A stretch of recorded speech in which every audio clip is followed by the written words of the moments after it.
How is everyone this morning? Thank you, everyone, for the wonderful celebration we had last night, and happy to see so many shining faces here today. This is really kind of a sad time and a happy time as well for Commissioner Free at last. Free at last. Murphy and I. But just wanted to say a few words to you all, because you're the ones who have made such a wonderful ride for both of us. First, I do want to thank my fellow commissioners and each of you who are here today for allowing me some of the most meaningful and memorable years of my life. And I think Dave can probably say the same. Absolutely. We're the twins. We were appointed at basically kind of the same time. Fraternal, not identical. But it's been an honor to serve these past 6 years. And there's just not enough words to express my gratitude to you for your professionalism, your passion. It's the admiration I have for you. It's immense, and I've never had an experience like this past 6 years, and it's changed my life. You've changed my life, all for the better. What a great family you have here. It is rare and unique from all other state government agencies. That's why they all want to be like you and like us. And that's why we have some battles sometimes because of that.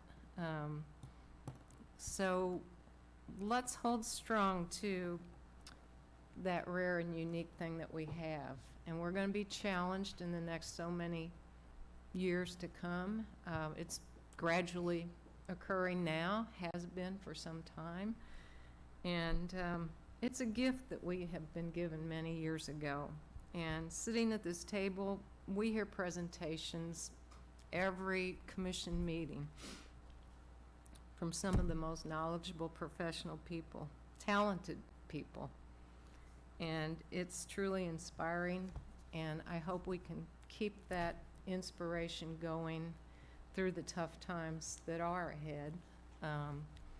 And it's not all tough times, though. There's been some pretty neat successes that have occurred in the last 6 years that we've gotten to experience.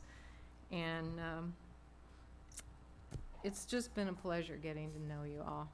And kind of sad it's coming to an end, but it's also time to turn over the reins to some new energized people who maybe have a little more energy than Dave and I, because we have put in some time here. And I'm just honored to have spent the last 6 years with you, and hold strong through these next couple years. Today is a red letter day because we are implementing the beginning of a new hunting season, basically, for elk, which is, from what I'm asking of staff, it's been 40 years since a new hunting season has been actually brought forward. I mean, there's been some variations of things, but that's the best estimate we can come up with, and as a commissioner, we don't always get things right, so that's why they have you to correct us. So it's a pretty exciting day to be culminating our reign as commissioners, Dave and I. Not you two. You guys get to carry on here, and it's an honor to be turning over our reins to you two and your strong leadership. So appreciate that. Love y'all, and I'm going to turn this over to Sarah. And in case maybe Dave would like to say something as well. I would. Just what you should. Dave. Boy, that was a great speech, Dave. Thank you. Sarah, you've got some important words to tell us, too.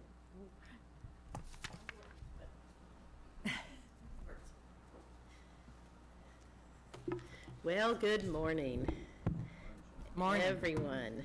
Thank goodness for Starbucks.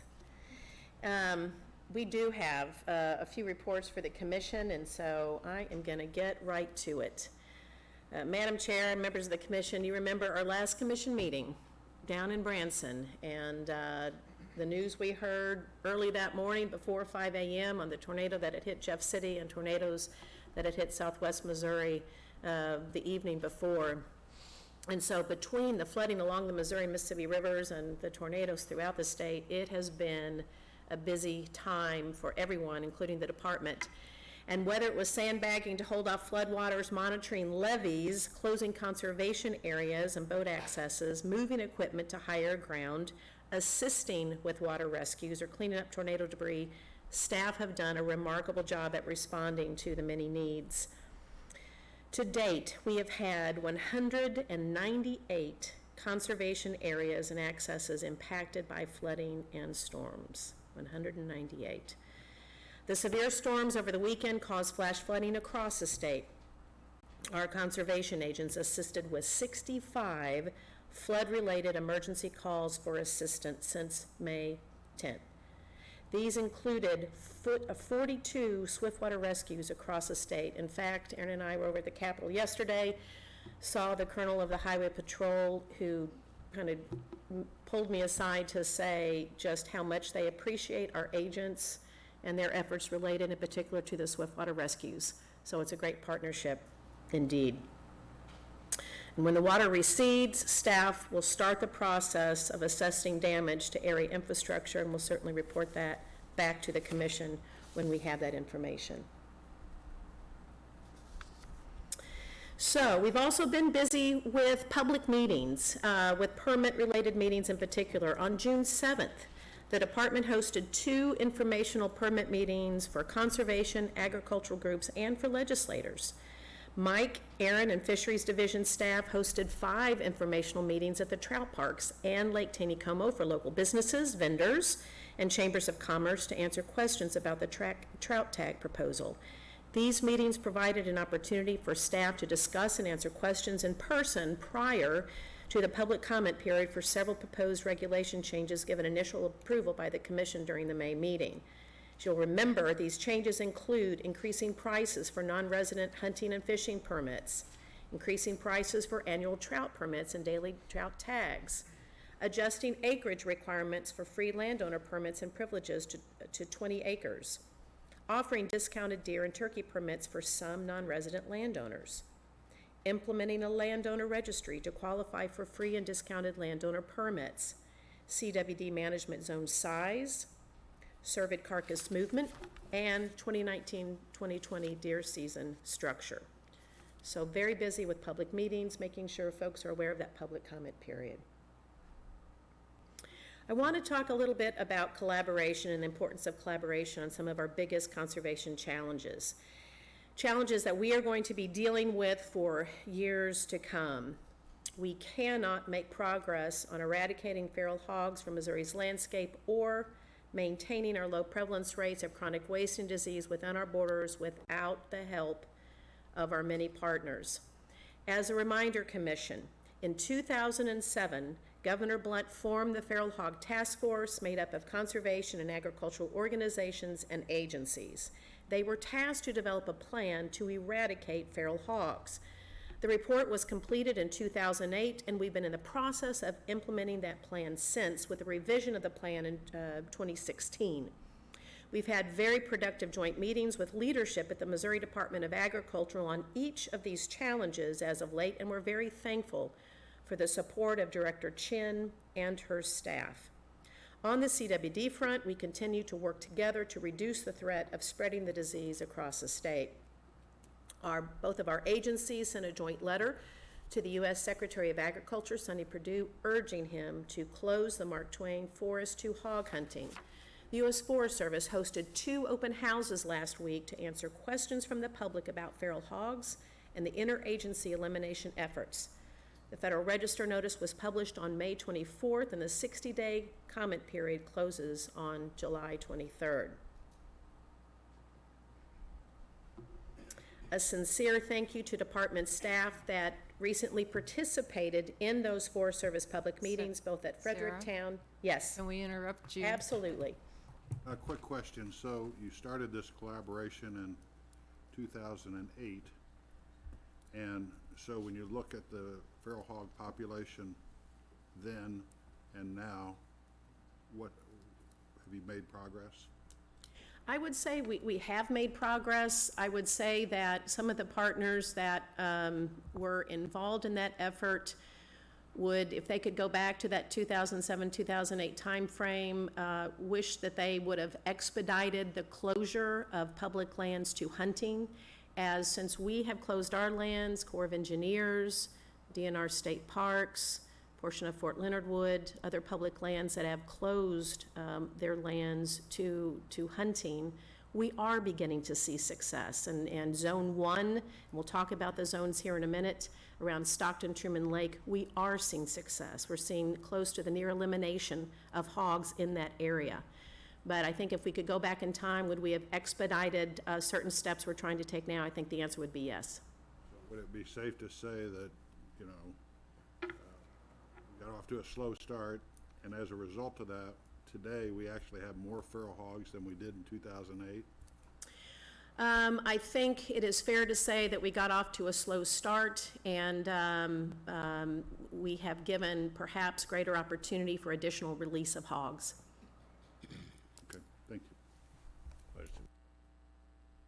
Yes, sir.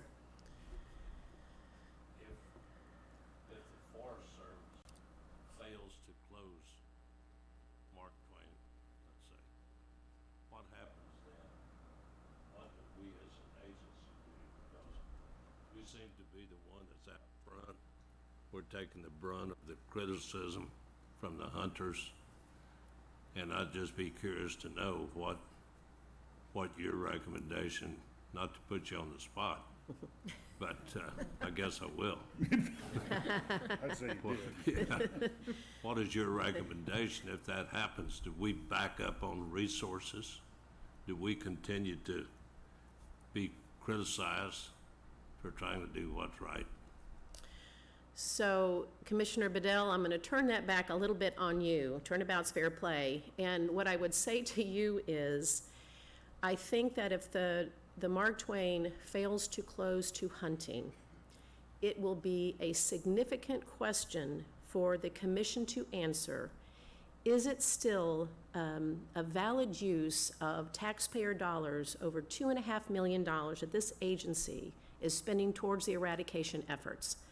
We know from other states that they've only seen success of eradication when they have closed to hunting to allow trapping as the primary tool. And so the question back for the commission is, if we know that the Mark Twain is a key piece in this puzzle of eradication, and if we cannot close the Mark Twain, is it a good use of commission funds to continue efforts toward eradication? That would be a question back to you at that time. And that is a very good question. Then it would seem, and I agree with you, it would seem that we need to make sure that all our partners understand that if they're not all in, then we're going to spend that $2 million in other ways, in ways where we get some bang for our buck. But we're not going to continue to waste that money if they're not going to give us 100% support.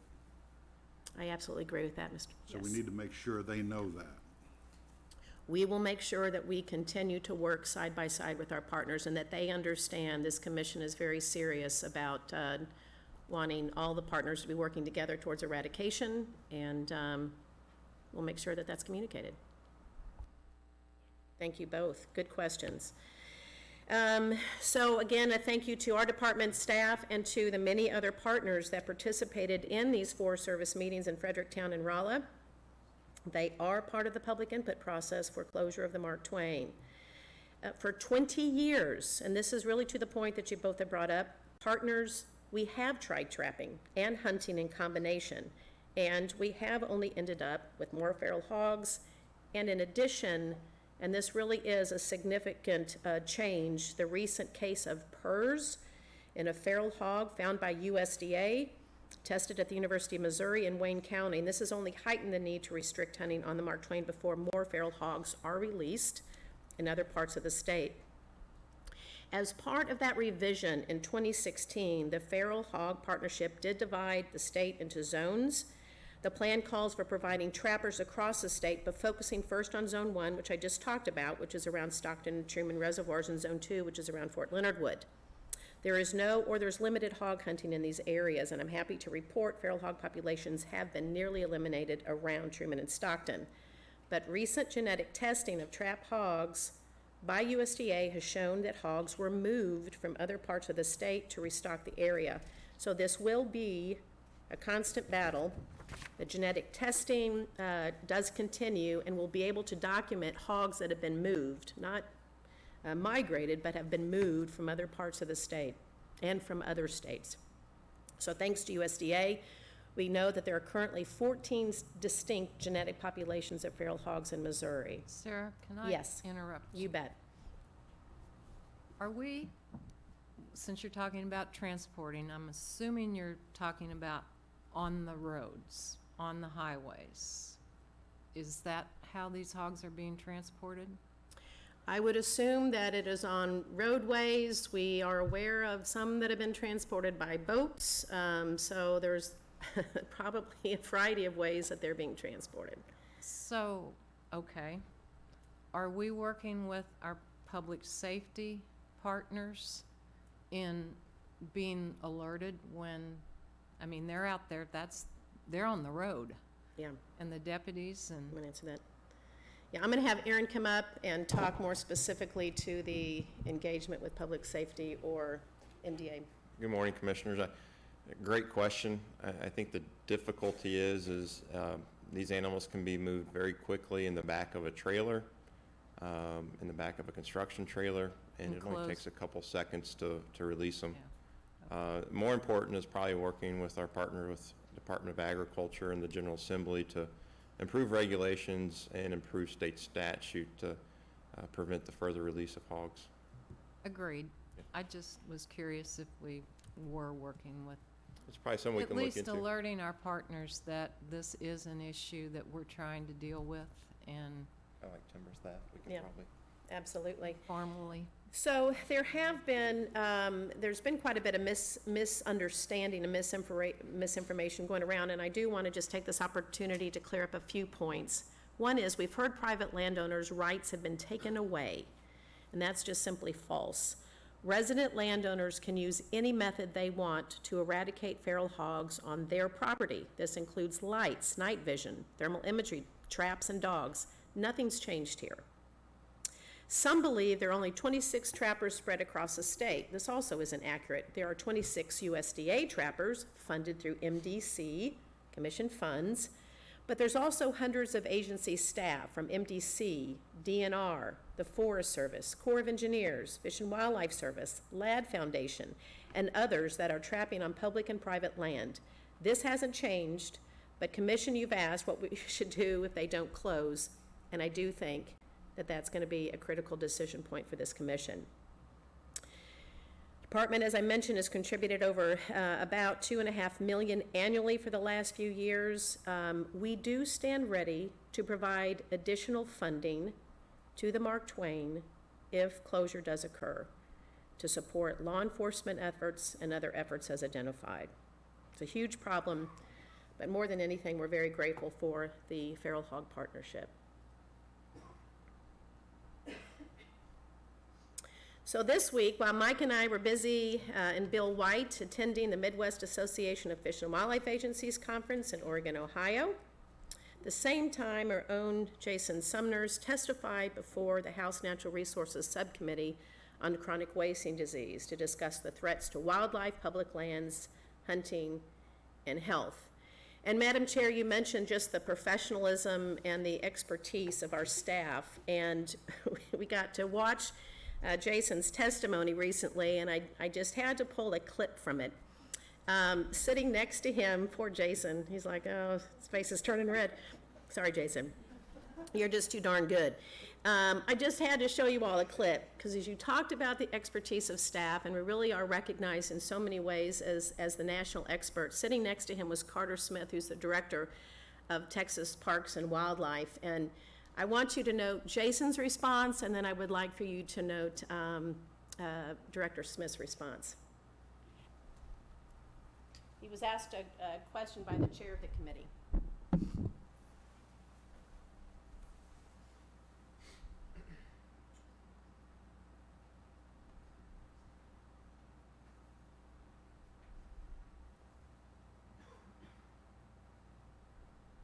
And we'll try another round, if any more questions, but I did have one. I mean, Dr. Schuler, and in fact, each one of you, what are the larger scale ecosystem ramifications of losing such large parts of the deer population?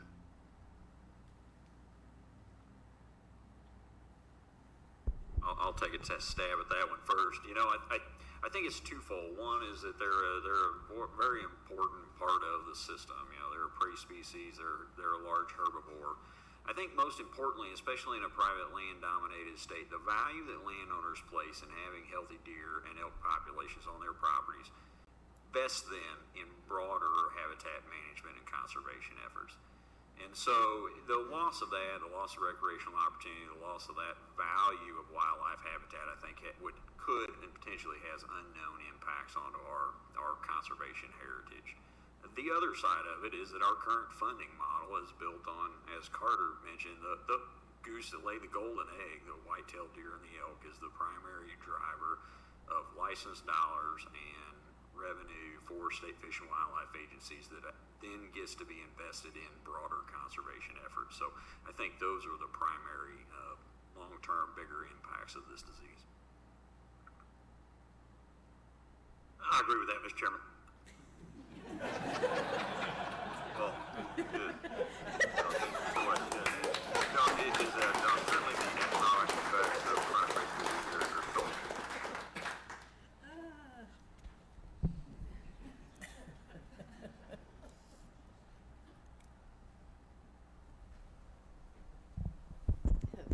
Thanks, Todd.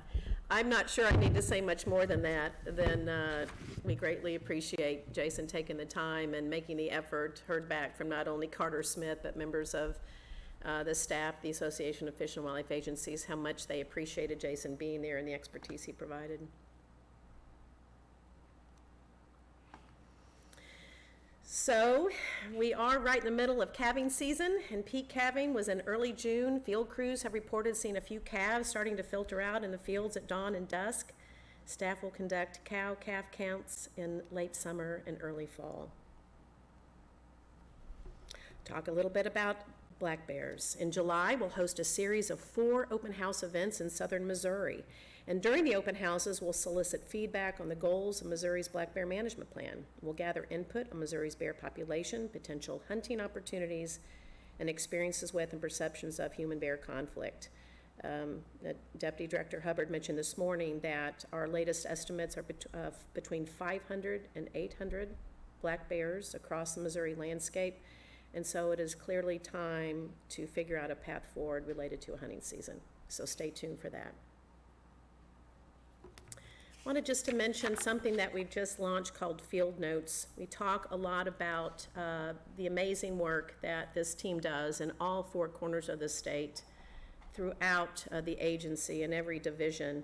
And so Field Notes is just another opportunity to communicate across the department on the amazing work happening everywhere. And so the goal is to better understand the work of various teams and projects around the state that are pushing our big priorities forward.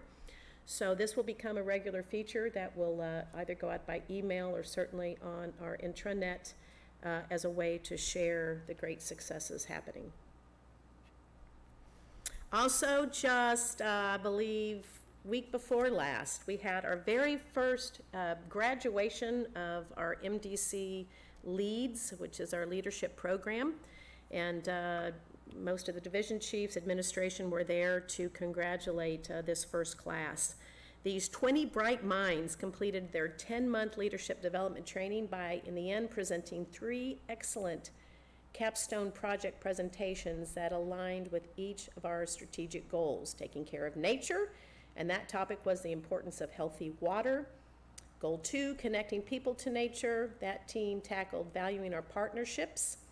And finally, Goal 3, maintaining the public trust. The final team looked at additional ways to recruit great employees. Can't tell you how very proud I am of the work they were able to accomplish working together in these small teams. I also want to take the opportunity to thank those who were involved in developing this program. Particular thank you to Jerry Weissman, Stuart Miller, the mentors, the guest speakers, and the supervisors that allowed their staff to take advantage of such a great learning opportunity.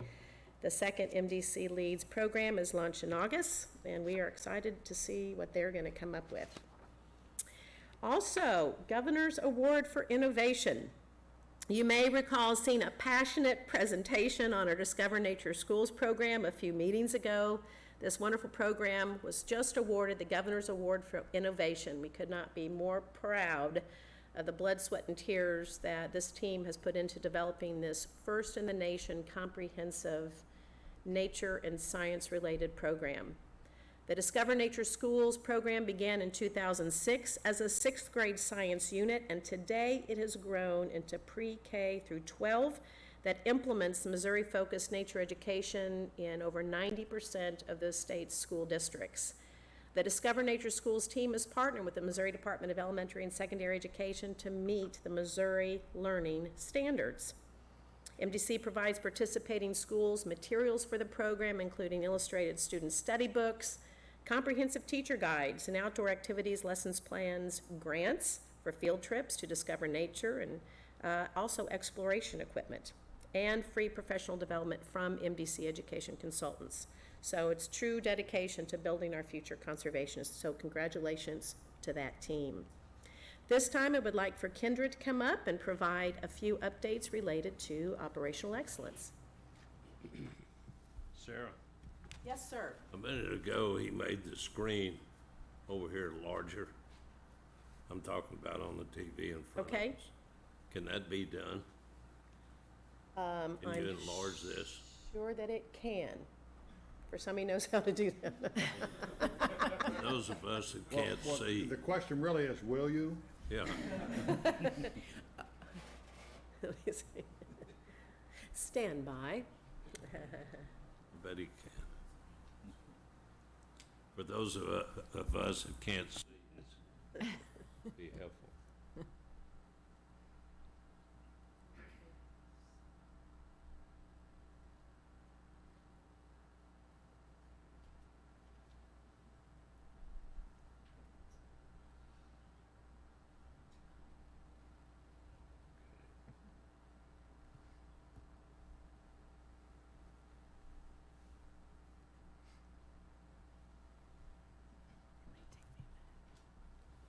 No pressure.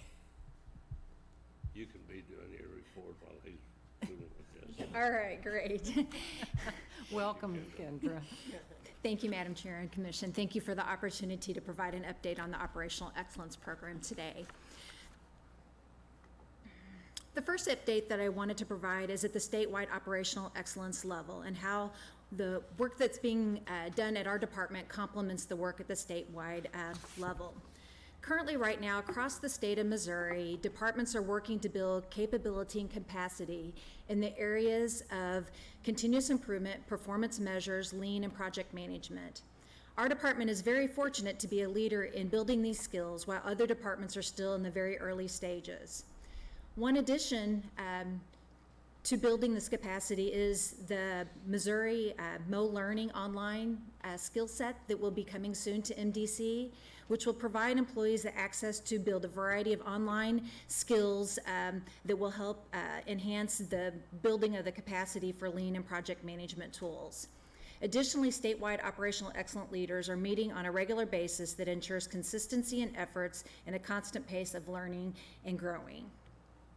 Locally, what's happening at the MDC level is quite exciting. So Sarah just shared with us the team, the MDC Leads team. Well, I am exceptionally proud to communicate that we graduated our first class of the Greenbelt Process Innovation group last week, actually. So we had 9 individuals that completed the in-house Greenbelt Process Innovation program. This consisted of 6 one-day sessions over a 6-month period of time, and each participant was required to complete a project. And some of the projects that were completed were developing a process for quality checking on scanned forms for the CWD mandatory sampling. Additionally, volunteer self-reporting of hours, the billed pay process, digital sign and seal for construction and other documents, and then development of landowner registry process. And so those are exciting projects that will continue to be built upon and rolled out soon. Additionally, we've also had 3 members that also completed an online Greenbelt certification. So all of those things collectively are really helping to build the capability and capacity here at MDC. And our next steps in building that capacity is really looking at how we can get into the regions to train more individuals that could carry on this work at the regional level. So as our work continues always with strategic planning and operational planning, it also goes hand in hand with the Malcolm Baldrige process. And so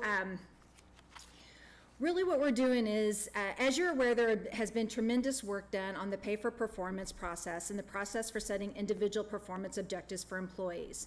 The department is continuing to work on bridging the gap between the strategic plan and individual performance goals. This is being accomplished through the further refinement of the outcome measures. Our IT department is helping to develop an online strategic management tool where all strategies, measures, and actions will be housed in one central location. Additionally, we will link the visual management aids so that progress and results may be viewed at any time. Divisions will then be developing performance boards which will include objectives and measures that will help link the strategic plan to the regional work plans, which will then ultimately tie to individual work objectives. Private Land Services Division is serving as a pilot for this, and then we hope that there will be a pilot in the region soon. So really working together to tie from top to bottom in ensuring a solid plan to operationalize and ensure that we can deliver on the strategic plan.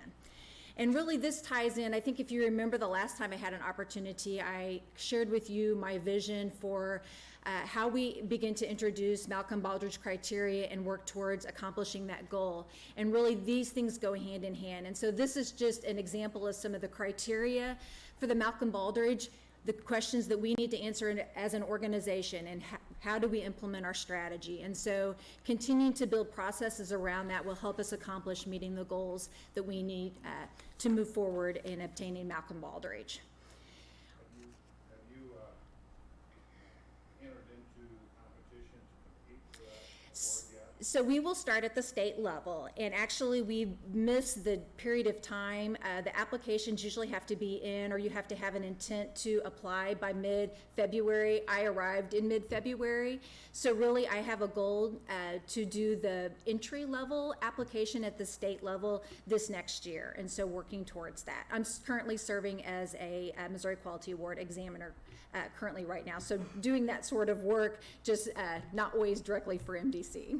Well, I applaud your efforts to do that. The sooner you get started on it, you don't have to expect to get it the first year or 2 or 3 or 5, but you're going to be a better organization just having gone through the exercise. Yep, it's a journey too, right? Thank you. Okay, so my last update that I wanted to provide you was on a major project that Operational Excellence is working on. And so that's really the work of the organizational model team. And so this team was formed late last year prior to my arrival and was set in motion to answer some key questions. And those key questions are we aligned in order to deliver on the strategic plan? Does the structure of our organization allow the department to deliver customer-focused service? And are we organized to help improve efficiency in the products and services that we ultimately deliver? And so with the considerable work that had been done prior to my arrival, there was a little bit of a pause while I kind of got oriented and on board, but the team reconvened this past April. And some of the things that I wanted to share with you about our journey is part of the work in analyzing where we are at as a department was to really get out and talk to people. And so we completed a department assessment, which included 207 individual one-on-one interviews. And this was done by a group of our team in a very short period of time, about 30 days worth. And so that was tremendous effort to talk with these individuals here at the central office as well as in all the regions. Additionally, there were 670 employees that also participated via an online staff survey that really helped us answer the questions and understand where the organization was at in terms of our strategy, our structure, our processes, our reward systems, and our people practices. And so we've really working to use that information to look at the common themes and the learnings, and then ultimately prepare some recommendations that will help us address those themes, as well as from a structure perspective, working to prepare some structural concepts that we will be delivering to the division chiefs and the unit chiefs very soon. And we'll be looking for feedback on that from that team. Ideally, we would like to have some final recommendations by the end of July, but more realistically, that's probably going to be a draft final recommendation with more input from others in the future. So that's kind of where we're at on that work, and that completes my update. Thank you, Kendra. Commissioners, questions or comments? Very good. Thank you, Thank Kendra. you. Appreciate your effort. Back to Sarah. Okay, just to conclude, just another slide or two. So, Madam Chair, this is just my opportunity to say a huge thank you to you and Commissioner Murphy for your years of service as Conservation Commissioners. You have both given your focus, your time, your attention, your passion to these very, very important roles to take care of nature, connect citizens with nature, and maintain the public trust. I just want to thank you for your dedication to this agency, to the mission, most of all to the citizens of Missouri. We are a better agency because of you both. And last night, as you mentioned, Madam Chair, we had an opportunity to celebrate that a little bit. Part of the celebration was masterful work by our own Mark Rydell. And so for staff who were not able to see these caricatures that Mark, here with us today, put together, they are works of art. And so it seemed very fitting to make sure that others benefited from his artistry. With that, Madam Chair, members of the commission, that is my report. Thank you, Sarah. And can we ask Mark to stand up so we can give you some applause? Much appreciated.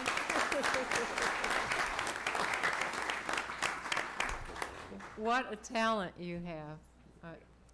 It's awesome. I'm in admiration. Thank you very much. And I'm sure Dave feels the same way. Absolutely. Dave, how big was that turkey? You never got a bit bigger.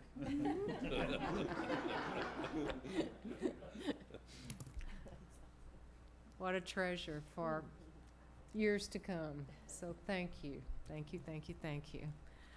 So I guess now we're on to the next action item, which is consideration of the consent calendar. And do we have a motion to approve, or does anyone wish to pull an item off? Move for approval? A second? I'll second that. All in favor? Aye. All right. The motion passes, and we're on to number 4, awards.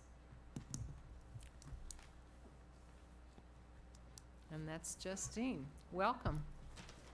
Good morning, Commissioners. Good morning, Madam Chair, Director Polly. It is my pleasure to be able to share with you an award winner within Forestry Division. So I would like to share that Ann Koenig, our Community Forest Strata Central Region, will be recognized by the International Society of Arboriculture as a true professional of arboriculture. A true professional of arboriculture, a unique award. This is offered by the International Society of Arboriculture to spotlight deserving arborists and their best practices and their successes that they have had working with communities, working with clients and employees, really to convey the message that trees are important, trees need care, and that arborists provide that care. Those who receive this distinction or recognition, or people that have got achievements that really can be modeled by others, and that is very true in Ann's example. Now, Ann's been employed by the department for a number of years. I'm not going to share how many, But she spent the majority of her career as a community forester with us in the Central Region. And she's just a unique employee for us. She has the rare ability and the drive to be able to inspire people to really care about trees and to inspire people to actually take action. Her work builds trusts. Her work builds bonds with communities and partners that maybe are traditional constituents and maybe are untraditional constituents. She provides guidance and leadership that fosters better care of trees in our communities and trees within our municipalities and homes. So communication is one of Ann's greatest strengths. That can be just demonstrated by her many outreach events that she's either led or she has organized. And she's an outside-of-the-box thinker for the agency. She's done many things for us that really demonstrate that outside-of-the-box thinking, but one of the ones that just makes me smile the most is her work with the True False Film Festival in Columbia. So know those of you that are not familiar with that event, it draws thousands of people. And while it is intended to be focused on film, Ann has worked very hard to integrate the message that trees are important and that trees in Missouri need care. Now, she's done that in a variety of different ways. It would have been very easy just to set up a booth and do the traditional, this is the conservation department, this is what we do, here are the services we provide. But instead of taking that traditional route, she has done things like creating a mini park for her booth, a mini parklet, so to speak. She's also integrated that message that the department is the place to go to for help, for assistance associated with trees and natural resources through tools like Snapchat. So being old school, even I know what Snapchat is. But she has worked with the events coordinator for that festival to really integrate the Conservation Department's message throughout many aspects of that film festival, not just the one booth. Ann's an eloquent speaker. She has given numerous presentations before city councils, boards, arborist groups. In addition to those activities where she has really worked hard to help communities in central Missouri understand the value of trees, she's also taken it upon herself to do things like writing articles for the Missouri Conservationist and then helping with publications that are statewide in nature, and really embodies the characteristics of integrity, skill, and intelligence that one would expect from a true professional of arboriculture. So Ann is here today. Ann is joined by her husband, Fred. In addition to Fred, their two sons, Henry and Oliver, are also here. And then Ann has also brought her mom and dad. So if you would, Ann, go ahead and stand up. If you help me recognize Ann Koenig.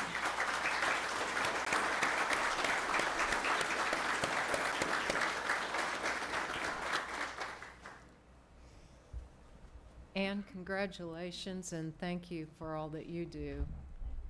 We appreciate you.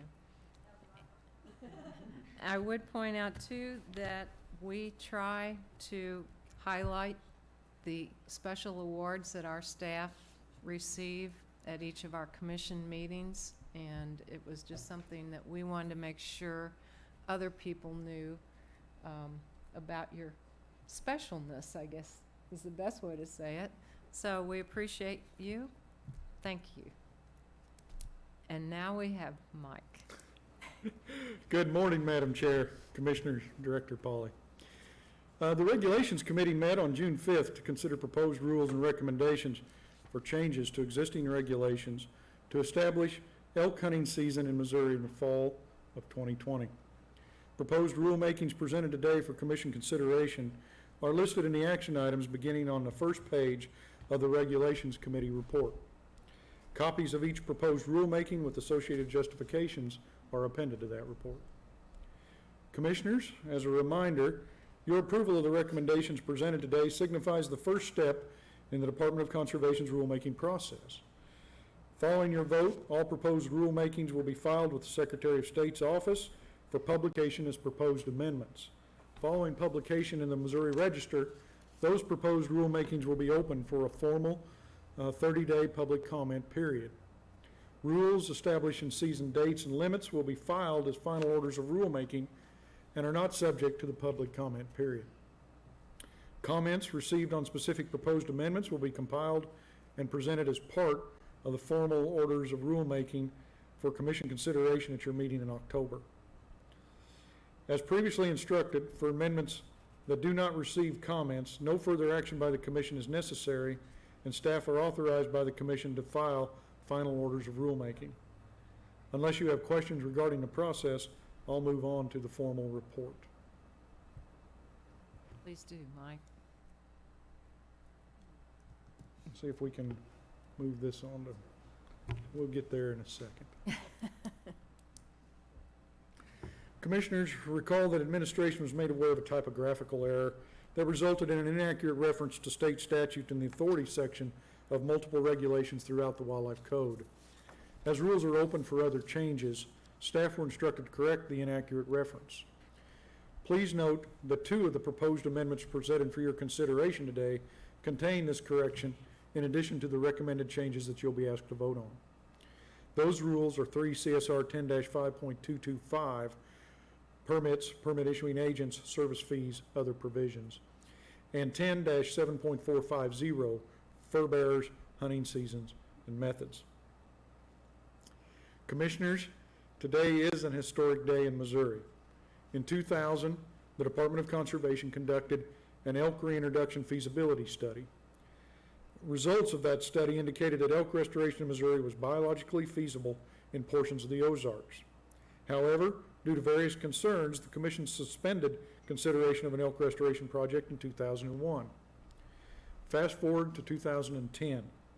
Given continued statewide interest and support for elk restoration, the Conservation Commission instructed the department to move forward with plans to reestablish this iconic native species in the state with the understanding that the growing herd would be managed through hunting. Today, Missouri's elk herd has grown sufficiently to establish a framework that would allow for limited harvest in the restoration zone. Here to provide a brief overview of the restoration project and details of recommendations brought forward for Commission consideration today is resource scientist Aaron Hildreth. Aaron, I'll turn the podium over to you at this point.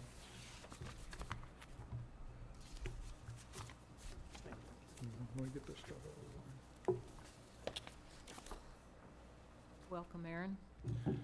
Good morning, Madam Chair, Commissioners, Director Polly, Ms. Maples. It is truly my honor to be here to talk to you on this, important topic. So I greatly appreciate the opportunity. We look at just a general outline of what I'll go over, just kind of a brief update on where the population has come from 2011 to present, benchmarks that were established by the Commission, and then looking at regulations development in that process, and then what the framework looks like or what we're proposing to you for the framework for elk hunting in Missouri.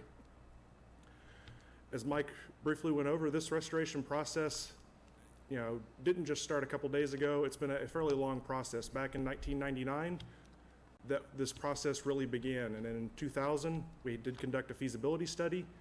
It was tabled due to some habitat concerns given that were addressed back in 2001. Back in 2010, it was brought back to the Commission. At that time, went back out to the public, conducted public meetings in and around the elk restoration zone. After that, brought back to the Commission in October of 2010. The Commission approved the restoration project to begin, and then in December of 2010, pens were built in Kentucky, and by January of 2011, we were catching elk in Kentucky for reintroduction to Missouri. So it was once things got going, they went very rapidly. We look at what the restoration zone is and where it is. So it's composed of roughly 350 square miles that were in portions of Carter, Shannon, and Reynolds counties.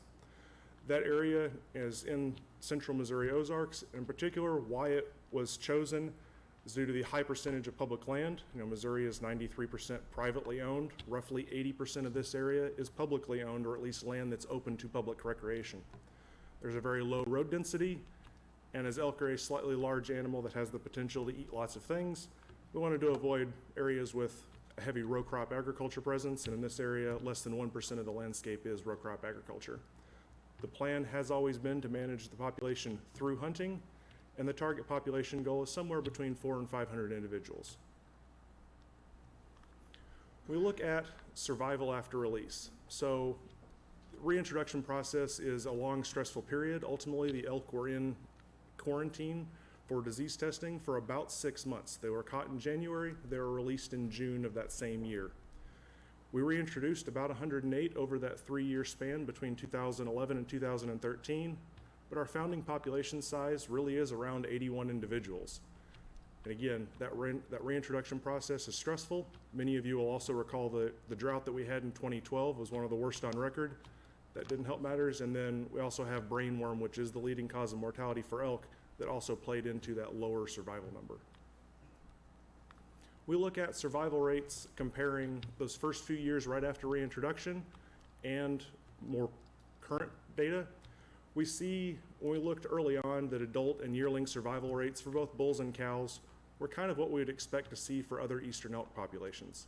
When we looked at calf survival and adult reproduction, those values were a little bit lower, and as we move forward with the ongoing research project that is wrapping up, this was where a lot of the effort was going in. We were trying to see what the more realistic values were for those. Because of the stress of reintroduction, we didn't necessarily believe those values were representative of what we would see in the future. We look from 2015 to present, after elk were more or less established back in Missouri, we see that our yearling and adult cow survival rates are about where we want to see. We have seen a dip in adult and yearling bull survival. Part of that is honestly just attributable to it's tough to be a male elk in Missouri at times. And then we look with calf survival and adult reproduction, both of those values have come up some to where, we're far more comfortable, and we think this really is more representative of what we will see in the future for elk in Missouri. Do you have Kentucky numbers to compare to in terms of survival? So early, kind of an in-depth research project that was done in Kentucky was done earlier in their stage. Some of their early values were somewhat similar. And honestly, overall, they probably saw higher values across the board. Part of that was the very large scale amount of habitat that they had, coupled with the number of individuals that they brought in. We look at how elk have used the restoration zone. So when we look specifically at the restoration zone boundary, it's almost like elk could read a map. Even today, we're still seeing roughly 95% of our elk locations from the GPS collared elk are within that boundary. When we look more specifically at Peck Ranch Conservation Area, we start to see that those values start to dip a little bit. And Peck Ranch is important in that that's where most of the animals are reintroduced for. It's also an area that's intensively managed for green browse or good forage conditions for elk. Those decreases in the percentage of use of Peck Ranch isn't a cause for concern, though. That's a sign that we have a growing population. Peck is a set size. As the population grows, animals have to move outside of that area. And I think it's also a perfect opportunity to truly highlight the partnerships that we have with other private or public land agencies and our private landowners. With the Park Service and in particular with the Private Lands Group and working with private landowners there, we're probably engaging with between 75 and 85 private landowners who are doing on the ground work that is benefiting elk in Missouri in that area. So it really is a testament to the work that's being done there. We look at, again, kind of how elk are using this. We look at how elk have expanded through time. That red polygon there is those first 3 or 4 years after reintroduction. It's a very small population, very good high quality habitat. Elk stayed where they were reintroduced. We expand a couple years out to 2014 to 2016. That's the yellow polygon. We see a little bit of expansion. And then more recently, for 2016 to 2018, we've seen a pretty significant move north and east. A lot of that really is a testament, again, going back to some habitat work that's been done, in particular on Park Service and some more remote MDC properties. As soon as we renovated old fields, elk put their nose in the air and walk straight to them and haven't come back. So they've stayed right where that habitat is, which is fantastic. You'll notice the small polygon set there just below the Carter County label. That's a group of elk that, it's a group of females that move down there to calve every year, and then generally speaking, come back towards Peck or come back towards the main herd every year. But it's kind of a cool little one, and it really is a unique habitat on that landscape. So it's cool to see elk using it. We look at where we sit for the population currently. We're sitting somewhere around 175 individuals, keeping in mind that we do have calves that are being born right now. So from the adult cow and bull, you can see those numbers. The 2-year-old cows and the 1-year-old cows and bulls, those are all animals that just recently moved into those age cohorts. So the 1-year-old cows and bulls were the calves from 2018, and 2017 would have been the 2-year-olds. So just to give you an idea of how that breakdown is. When we look at using our current survival rates, what our population trajectory really is looking like. So you'll notice, and if you remember back to that first slide or one of the first slides where I said that our founding population size really was about 81 individuals. We see that we've more or less doubled that population in about a 4 to 5 year time span. So the number increase isn't significant, but the percentage increase is more significant. You'll also notice that in the last couple of years, we've kind of had a slight slowdown in that. Last year was a rough year for a variety of different reasons. So even with that updated information, the model is predicting that we are going to still see an increasing population. It's also worth pointing out on this slide that elk population growth is not the same as deer population growth in a variety of ways. One, we obviously aren't going to have elk statewide in Missouri more than likely. It's going to be focused in and around this area for the reasons mentioned earlier. Also, elk generally only have one calf a year versus a deer that would have 2 fawns a year. Moms tend to be more protective. Survival rates tend to be higher in calves than they are in deer fawns, but deer tend to produce more fawns to help offset some of that. So there are some differences in just the biology of those species. We look here and zoom in on 2020. That starts to become important because we think that's when the population should be around 200 individuals. And that's important because of benchmarks that were set by the commission back in 2013. There were 3 things that we wanted to see before we started moving forward with a framework to possibly have a hunt for elk in Missouri. Those 3 benchmarks are a population of elk around 200 individuals, 10% or greater population growth, and then a 1 to 4 bull to cow ratio or better. Again, there are biological sideboards within that, but we wanted to see these 3 things either coming close to or being met before we move forward with a framework. As we're thinking about elk in Missouri, there are social considerations. We want to maximize opportunity, and that opportunity is not just from a hunting perspective, it's also from just a general recreational perspective. We're never going to have a large enough population of elk in Missouri to allow an unlimited number of permits similar to what we do for deer hunting in Missouri. That's just not realistic. We're always going to have more people that wish to pursue elk than we'll ever have permits available. But we also know that this is a large, charismatic animal. They're incredibly popular and attractive for ecotourism. The department did a study looking at the driving tours that are on Peck Ranch and Current River conservation areas in 2016. Just the visitors to those 2 areas in that 1 year, they estimated that the economic impact was $1.3 million to the local communities. For an area that, timber and ecotourism in particular associated with the Current River, usually in the summer months, those are the 2 big driving economic factors there. Wildlife viewing and ecotourism related to elk has the potential to be significantly important to those areas and those communities. When we look specifically at the hunting, we want to make sure that it's a quality experience. We wanted to make sure that opportunities for Missourians to pursue this are fair and equitably allocated, and that if you are lucky enough to be selected, that you really do have a good quality experience with a high likelihood of encountering elk. We also want to be mindful that going forward, as the population continues to grow, they likely are going to want to expand out some. We want to make sure that we're being good stewards of that resource and working proactively to minimize the potential for human-elk conflicts. Again, they're a large animal and they have the potential to cause problems. So when we look at this regulations development process that we've been on, this process didn't just begin yesterday. It has been a long ongoing process and truly has been ongoing at least since 2013. We have an elk management team that's constructed of members within the department and a partner agency with the National Park Service. It is comprised of people that are spread across the state.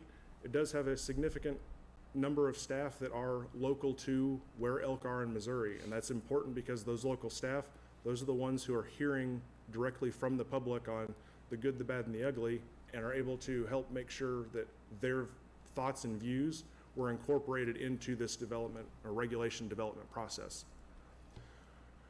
Back in July of 2018, presented to you in Maryville on what this process was looking like, and that we were getting ready in December to go to the public with a comment opportunity to solicit input on what would hunting regulations for elk, or what would you like to see in hunting regulations for elk in Missouri. We held 3 open houses in December, one in Van Buren, one in Eminence, and one in Ellington, as well as had an online public comment opportunity to make sure that those who wanted to comment from across the state were able to do so. For the online comment opportunity, we had the same material that was presented at the open houses available for them to view to help make an informed decision. Additionally, prior to today, the regulation recommendations that we're going to make were presented to the Survey Regulations Task Force, to the Resource Division Chiefs, and to our Regulations Committee. Just kind of,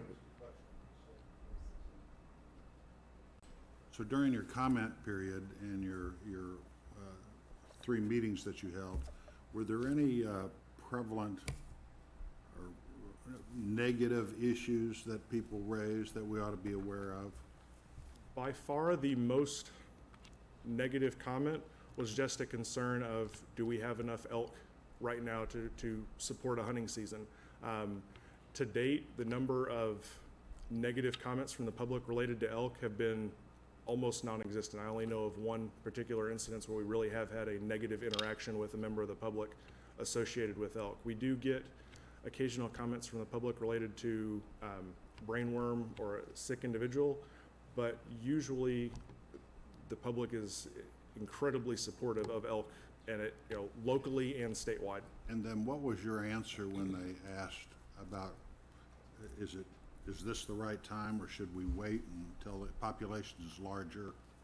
So that's one of the, kind of as I'll allude to on this slide, we're here today to present a framework. The recommendation for a quota will come later after there's still a few more bullet points here that we really want to make sure we have a very good understanding of, to make sure that we're making a good informed recommendation and that we're not possibly going forward with a hunt too soon. Mm-hmm. But what did you say weeks or months ago when you had these meetings? It truly was exactly what I said now, and that right now we're moving forward with a framework. The quota will come later, and honestly, that recommendation might be that in 2020 the quota recommendation is 0. It might be higher than that, but we won't know that until we get to then. So again, today we're here proposing that framework. Sometime in early 2020, after we've done our winter aerial survey to determine population, as well as doing fall cow-calf counts to determine what our reproduction was this past year, and then just an overall evaluation of that population status and a rerunning of the model, at that time would then bring forward a recommendation for a quota, whatever that may be.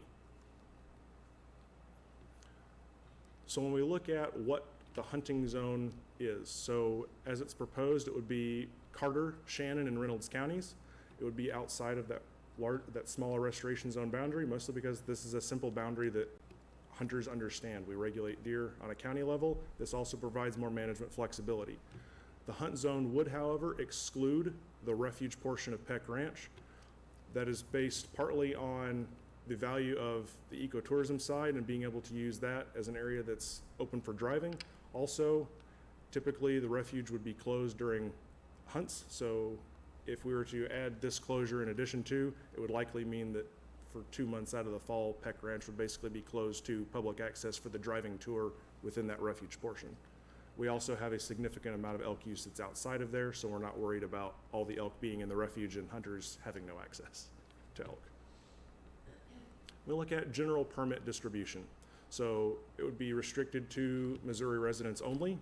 You would need to be 11 years older or older and hunter education certified or exempt if you were born before January 1st, 1967 at the time of the hunt. Permits would be allocated by a random lottery drawing. The drawing odds are not exactly going to be great for this hunt, given there will likely be lots of interest, but a few number of permits. So allocating those as fairly and equitably across the landscape, this is the best method to do that. There would be a $10 application fee to apply. Those who are selected would have a $50 permit fee. Applicants would be limited to 1 application per person per year. No group applications would be allowed given the small number of permits we would likely have. And if you are drawn for a permit, we propose a 10-year sit-out period until you could apply again to potentially be drawn again. That's just to make it fair for everyone, given again the low draw odds. We are also proposing that landowners within a specified zone have an opportunity to receive a permit within that. So similar to the general permits, that would be for resident only. Again, at least one permit from that quota, once it's established, would go towards, or would be specifically allocated to a landowner. That permit would be non-transferable, and it would be valid only on the property that you own, similar to how we have for all other landowner opportunities. Similar to the proposed change in landowner acreage to receive no-cost permits, the qualifying acreage in this case would also be 20 acres or more to qualify. The entirety of that 20 acres would have to come from or be within the specified boundary. That boundary is the purple polygon that is there. That area, and within inside of that you see the green polygon. That polygon is basically the rough locations of where bull elk during the fall months have been in the most recent 5 years. So kind of gives you an idea of where it is. We wanted to make sure that the landowner boundary is both small enough to maximize the opportunity of those who are most likely to see elk use. At the same time, wanted to make sure that it's expanded out a little bit to provide wiggle room if elk tend to move around in that boundary. This boundary, that purple one, roughly 350 qualifying properties are represented within that. Of course, that's just the qualifying properties. There may be multiple individuals in each household that would be able to apply for that. So that's not the number of potential applicants from the landowner pool. As was shown on one of the previous slides, when we look at the percentage of elk use on private lands currently, it's roughly 10%. So still today, 90% of elk locations from our GPS collared elk, so that's obviously not every elk, but roughly 90% of those locations have been on public land. So we're looking at right now still a relatively small number of private landowners that probably have elk use, but that number will continue to grow through time. Also, continuing on with landowner opportunities, there would be no application fee for landowners who are applying for that landowner permit. If the landowner was selected, they would still have the $50 permit fee. Landowners who are selected for the landowner permit would not have a sit-out period before they could apply again for that landowner permit. And landowners may apply once each year for both the regular and the landowner permit, again, if they qualify by having that acreage within that boundary. Only one permit can be awarded to a landowner annually. Likely, the general permit will be the more desirable one because it allows hunting over a larger area. That permit will be drawn first, the landowner one will be drawn second. We look at hunt timing and how we determine when to look at that season. If we look, here is a graph that shows rough conception dates for elk. And we did this by basically back calculating the date that we caught calves, knowing when they were born to determine this map.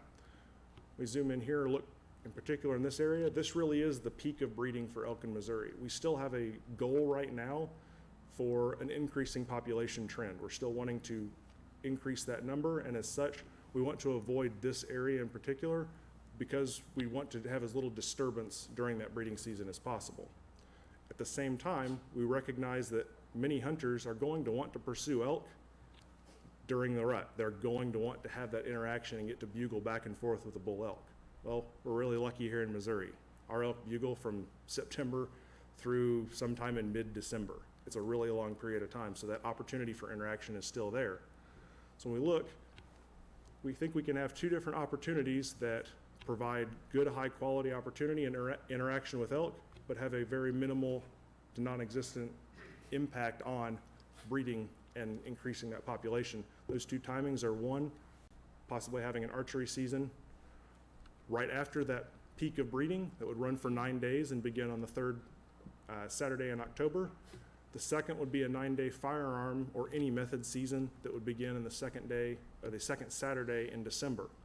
Part of the other reason for the timing of the December one is to try to minimize overlap or issues of, to minimize overlap with firearms portions of the deer season. So we want to minimize having it over youth seasons or the November portion, alternative methods, antlerless portion, and ironically, this date timing actually works out really well to avoid that.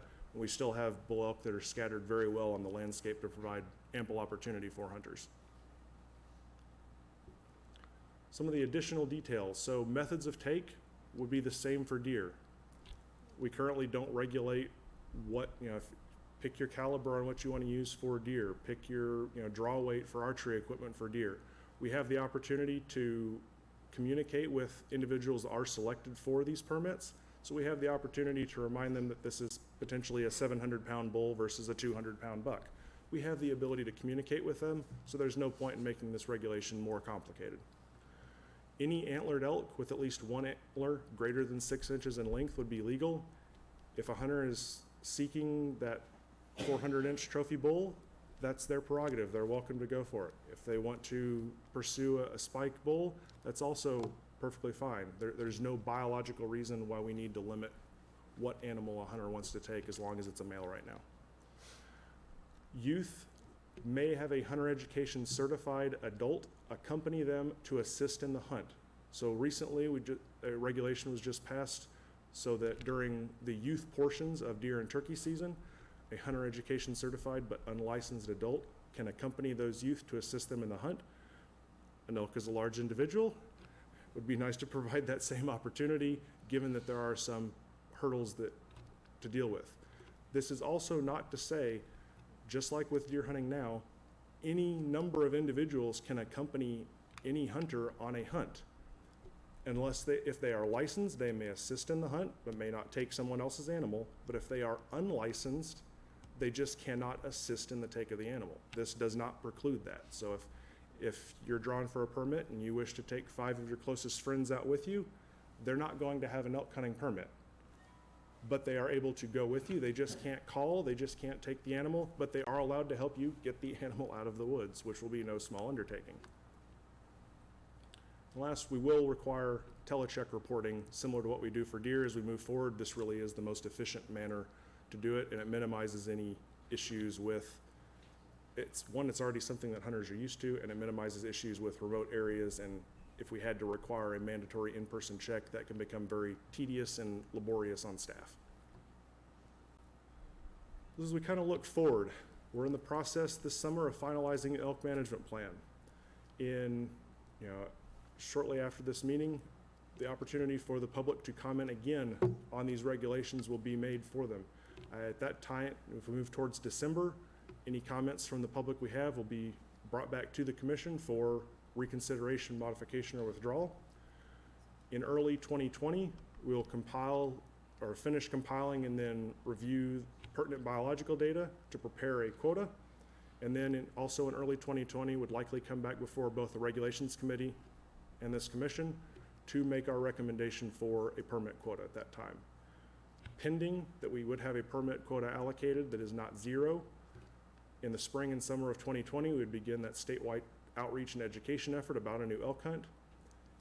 In the spring of 2020, we would have that application period for the inaugural hunt, and then in the fall of 2020, again, pending that we have a permit quota that's been allocated, we would have that initial hunting season for elk in Missouri.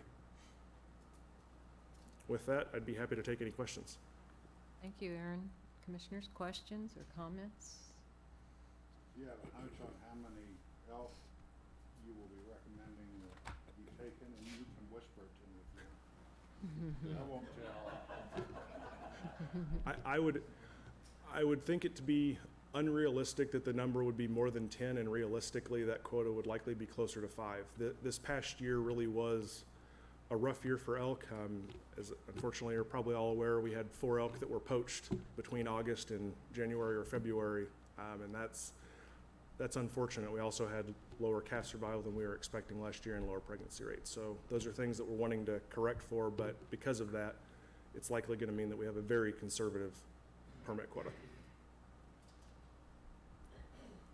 Questions, comments? Yeah, I'd like to make a comment. What a great presentation, Aaron. Thank you. I mean, today is a milestone. I was on the commission when we voted for the restoration in Kirksville, and we had a packed room. Lots and lots of people were against this. And strangely enough, a lot of the local people were against it. What's gonna happen to my fencing? What's gonna happen to my crops? What about my cattle? And today, as you mentioned, it's like a $1.5 million impact in tourism down there in an area that really needs it, because when you leave the spring or summer months, other than for deer season, there's just not a lot of activity. So, I mean, I'm ecstatic to see us get to this point. We have a lot of support now for this, and I'm, as you are, anxious to see it move forward to the next step. So, thank you for all your hard work. Again, thank you for the opportunity, and it really has been, that there are a whole lot of people that, it's taken not a small army, but a very large army to move this forward. And I would like to point out, one of the awesome things as the population continues to grow, the value for that ecotourism side and the impact for those local towns can only increase as well. So, the local communities really have embraced elk in Missouri and truly see them as a treasure for the state. I would further say, for those that have not been there when these elk are bugling, it's really worth your time to drive down. It's quite an experience. It is. In fact, Aaron took us on one tour, and Gary Cravens was saying, well, the deer and the elk will be right around this curve. And we went around the curve, and there were no elk. And we went the next curve, no elk. And he said, well, I can see I'm going on probation. But we did see elk, and it's a great experience. Has there been any measurable damage to fencing, crops, et cetera? There really hasn't. So, That's great. I only know of one true complaint related to elk down there. Most of the landowners are ecstatic when they find out that they have elk on their property. And again, one of the reasons that this area really was selected to have elk in Missouri was that there is basically no row crop agriculture. You do have a significant number of both small and large cow-calf operations, but there is no row crop agriculture to speak of. So. That's terrific. Commissioner Murphy.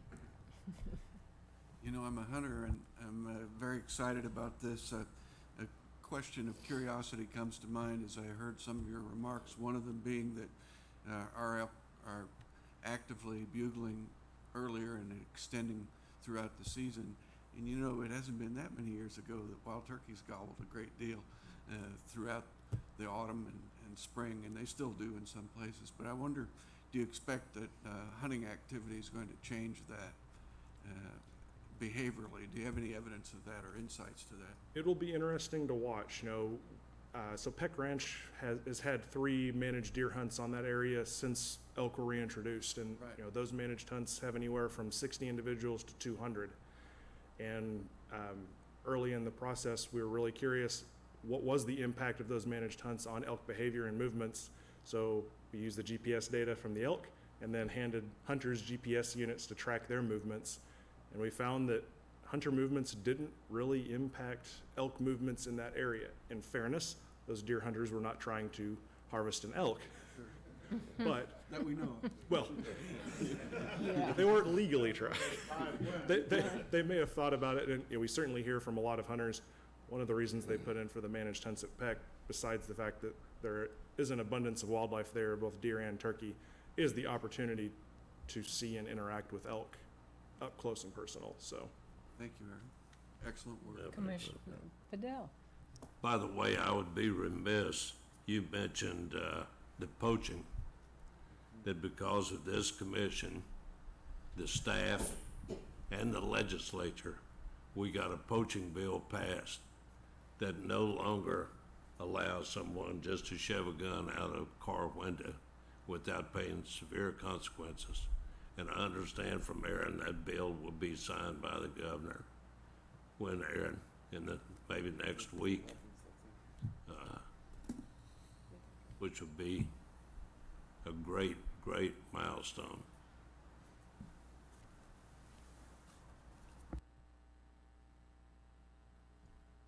Further questions or comments? Aaron, thank you. Thank you. This has been an exciting process, and what an honor to get to be a part of this, especially Commissioner Bedell, having been here at the very beginning and now presiding over the hunting regulations. Awesome. Real tribute to staff work Absolutely.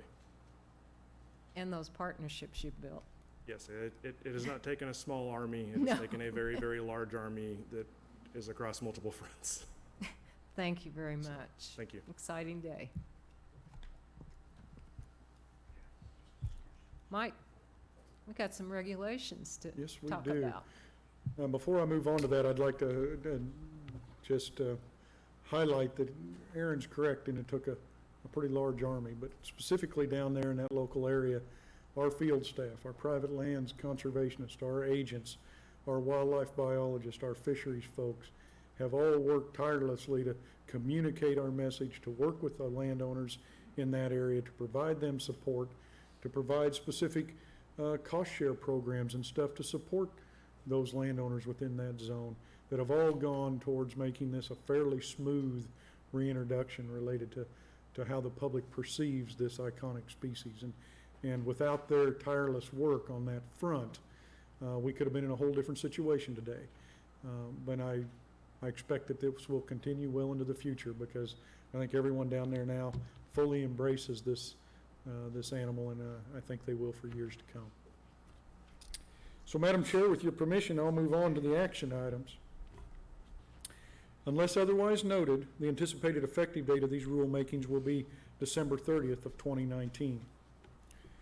To keep discussions organized and to ensure clarity, I'd like to address the proposed changes by topic. I'll begin with proposed additions to chapters 5 and 7 that would establish resident and resident landowner permits and set season dates, limits, and general provisions for hunting elk on public and private land.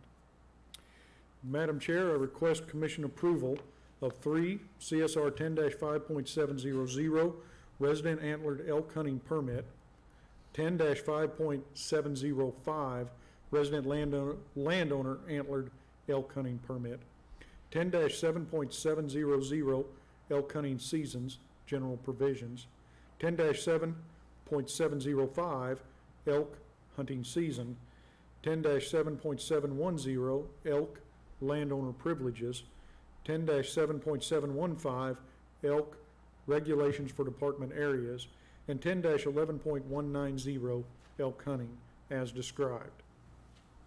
Commissioners, do we have a motion to approve? You have a motion. A motion and a second, A second.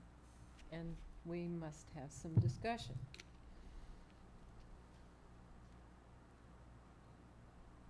None? All right, hearing none, all in favor? Aye. Aye. Aye. Motion carries. Thank you, Commissioners, Madam Chair.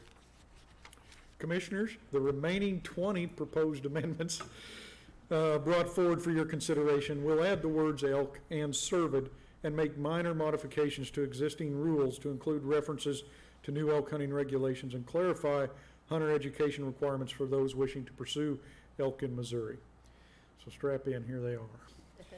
Now, those rules are 3 CSR 10-4.136, giving away wildlife, 10-4.137, wildlife identification, 10-4.140, possession, storage, and processing, 10-4.145, preparing and serving wildlife, 10-5.205, permits required, exceptions, 10-5.215, permits and privileges, how obtained, not transferable, 10-5.225, permits, permit issuing agents, service fees, other provisions, 10-5.300, apprentice hunter authorization, 10-5.310, resident lifetime conservation partner permit, 10-5.320, resident lifetime small game hunting permit, 10-5.330, resident small game hunting and fishing permit, 10-5.331, resident National Guard and Reserve Service small game hunting and fishing permit, 10-5.345, resident small game hunting permit. 10-7.410, hunting methods. 10-7.450, fur bearers, hunting seasons methods. 10-9.625, field trial permits. 10-10.743, commercial establishments. 10-10.768, sales and possession of wildlife parts and mounted specimens. 10-11.145, tree stands. And 10-11.180, hunting, general provisions, and seasons. To ensure that the department avoids rule stacking issues with the Secretary of State's office, proposed changes to 10-7.410, hunting methods, 10-10.743, commercial establishments, and 10-11.180, hunting, general provisions, and seasons, will be filed later. The anticipated effective date of those proposed amendments will be February 29th of 2020. Madam Chair, I request Commission approval of these proposed amendments as described. Commissioners, do we have a motion to approve? I am happy to move that motion. And a second? Second. Any discussion? All in favor? Aye. Aye. Opposed? Motion carries. Thank you. Thank you very Thank much, you. Commissioner. Mike. I have one more question. Yes, sir, Commissioner. And maybe it's not for you, maybe it's for the elk expert here, but do we know how big we want this population to be before we say that's about it? We do. The commission set those sideboards when we initiated the project, and we're looking at between 400 and 500 animals. So I would say on there, we'd look to try to keep that around 450, and there'll be some years where it'll be higher, some a little lower, but that is the goal at this point. And you wouldn't want it any bigger than that? Not at this point in time, Commissioner. And what are the things that make you not want it bigger? I mean, I just like big stuff big. At this point in time, it's because of the area that they're located in and the citizen support for those animals. Obviously, the commission can look at any season or regulation or species like that in the future, and based on public comments and input, make a different decision. At this point in time, though, we've been instructed and are going to work towards growing that population to 450 animals, keeping it within that restoration zone and within those 3 counties. And maybe some point down the road, the public suggest that they would prefer something different, in which case we'd go through public input process and work with our partners and bring back to the commission a different recommendation at that time if so instructed. But right now, given the direction of the commission, that's where we're headed. Thank you. Thank you. Please continue. Yes, ma'am. Commissioner, since my last regulations report, citizens have provided input on various regulations, including proposed rules and rule changes initially approved by the commission at your meeting in May. Following that vote on May 23rd, a series of press releases, which included a request for input on the proposals, were sent out. Between May 28th and May 30th, 1,265 individuals provided their opinion regarding proposals that would modify the minimum acreage threshold for no-cost landowner hunting, fishing, and trapping permits from 5 to 20 acres, and reinstate the requirement for eligible landowners to register their property to obtain those permits. Increase fees for trout permits and all non-resident permits, establish reduced-cost non-resident landowner deer and turkey hunting permits, and clarify rules regarding transport and disposal of cervid carcasses in order to reduce the spread of chronic wasting disease. A summary of comments received regarding those proposed rulemakings and input from citizens on existing regulations are included in my formal report beginning on page 3. Additional input received after May 30th will be summarized in my next Regulations Committee report, or, if received during the formal 30-day comment period, formally addressed in the orders of rulemaking that will be submitted for final consideration during your August meeting. Upcoming meetings of the Regulations Committee are scheduled for July 18th, which is mid-year code review, September 12th, and November 19th of 2019. Madam Chair, unless you or members of the commission have questions, this concludes my Regulations Committee report. Thank you, Mike. Commissioners, any more comments, questions? Thank you, Mike. Appreciate it. If I might, I think that we owe you and the Regs Committee a great round, because obviously from looking at this, there's an awful lot of hard work to make sure that all i's are dotted and t's are crossed. So thank you, and thank the members of the committee. Absolutely, thank you, Commissioners. I'd like to point out that the committee does a great job of looking these over, but resource science associated with our protection and other individuals that work with us on codes, code changes, and code language, including Denise Bateman, spend considerable amount of time working their way through these to try to make sure that we meet the Secretary of State's requirements, that we have all this stuff thought out, and we bring a complete package for your consideration. And it was no small task with ELK, because as you just heard, it was scattered throughout the code where changes needed to be implemented. So I think those individuals, they're the ones that did the heavy lift on this front. Thank you, Commissioners. Thank you, Mike.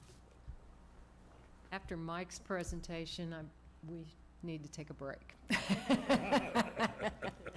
So we will adjourn for approximately 15 minutes and try to resume back here in 15.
Good morning, Brian. Good morning, Madam Chairman, Commissioners, Director Pauly, and Ms. Rhonda. It is my pleasure to have an opportunity to speak to you this morning about our cold water trout hatcheries and a little bit about the work that has been going on really for many decades related to our work in the hatcheries. And so I've got a few slides I would like to work through this morning with you. But I'd like to start off with, I'll admit it's a little bit tough to follow the significance of the elk regulations. But, we've been fishing for decades, and, we do have some very colorful fish in our hatcheries, including the rainbow trout and the brown trout. So hopefully we can share a picture or two here in a minute. And providing some quality fish. We're very fortunate that way. We got a lot of hardworking folks that help us provide some what I'd consider world-class fishing in the state. So, but I'm a little bit biased, as you know. Fishing's kind of my gig. So, first off, fishing's really fun. I admit it. I mean, everybody knows that's kind of my whole thing. Fishing is fun, but in Missouri, it's really big business. It's really important to us. We're in a state of about 1.2 million anglers, that get out and fish our waters every year.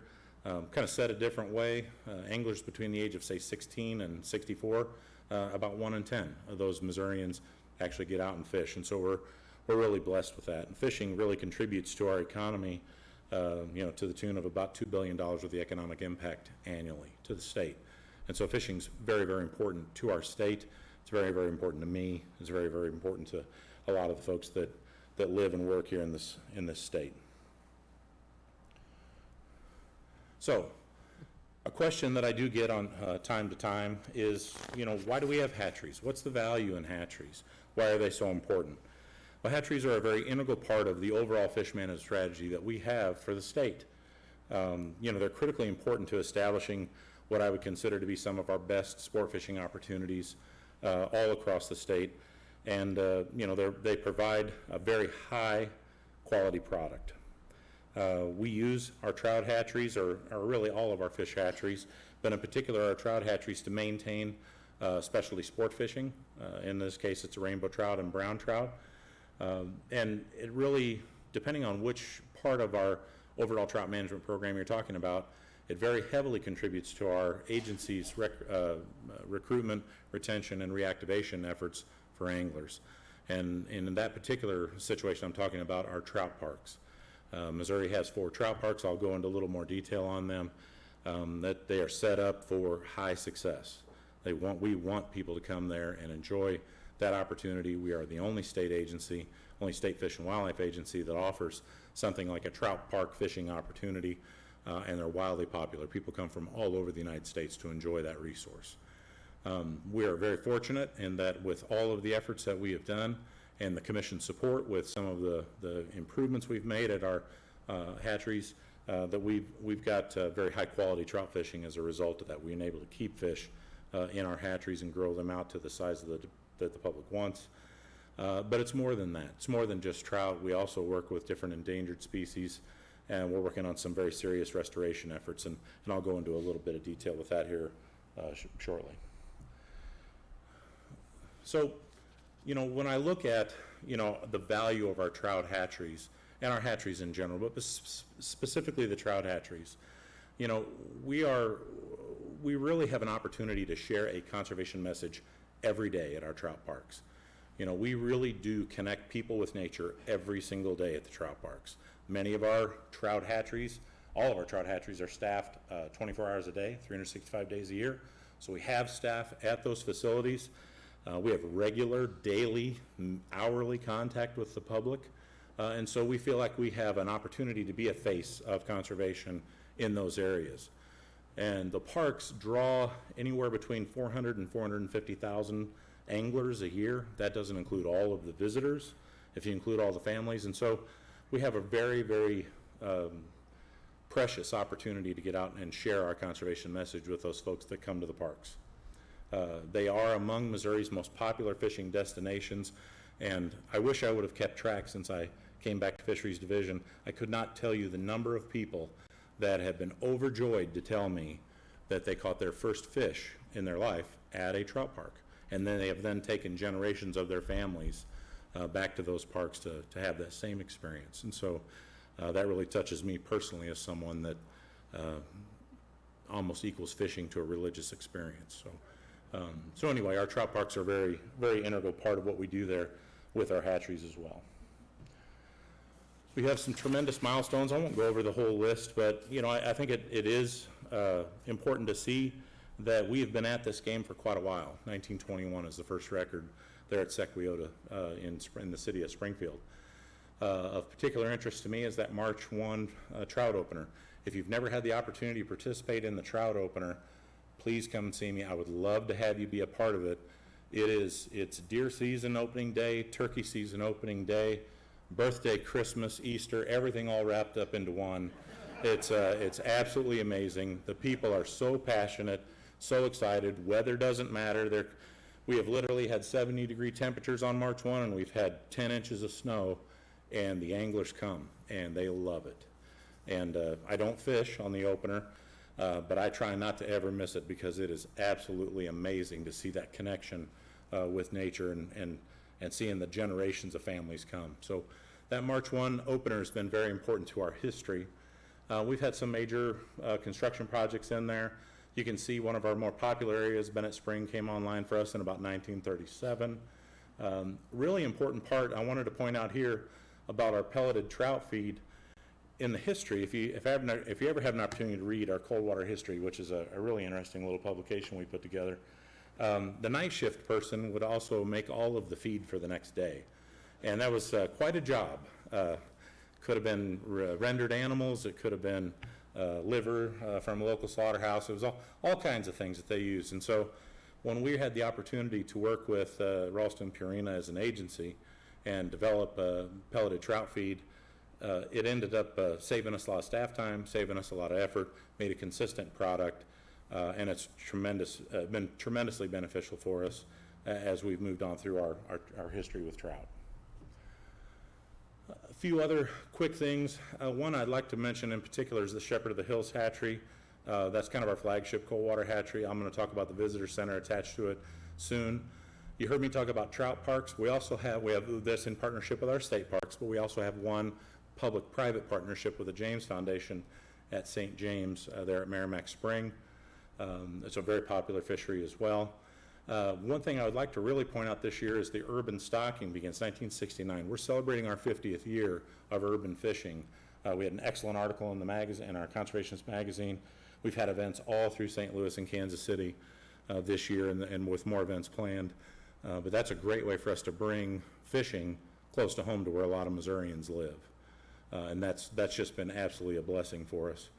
I mentioned here about the first urban winter trout fishing. That was an opportunity for us to bring cold water fish into the urban centers in the wintertime, and we're now up to 38 lakes all throughout the state in those urban centers for people to have an opportunity to go out and catch a fish that they might not necessarily always catch. And the last thing I'd like to mention on some of the milestones is our culture of Ozark and Eastern Hellbenders, especially down at our Shepherd of the Hills fish hatchery. We look at that. Hellbender is both are protected animals, and many of our staff were instrumental in actually figuring out how to spawn these things in captivity, working with the St. Louis Zoo. We have some incredibly talented staff, both in resource science and in our fisheries division, to be able to not only figure out what this animal needs to spawn them, but how to keep them alive, how to get them back out and help restore these populations. And so it's been every little thing we do with that's been well documented, and we've had other states actually come and try and learn from us to be able to repeat some of this work in their respective states. So it's more than just trout. We're working with a lot of rare, threatened, and endangered fishes as well.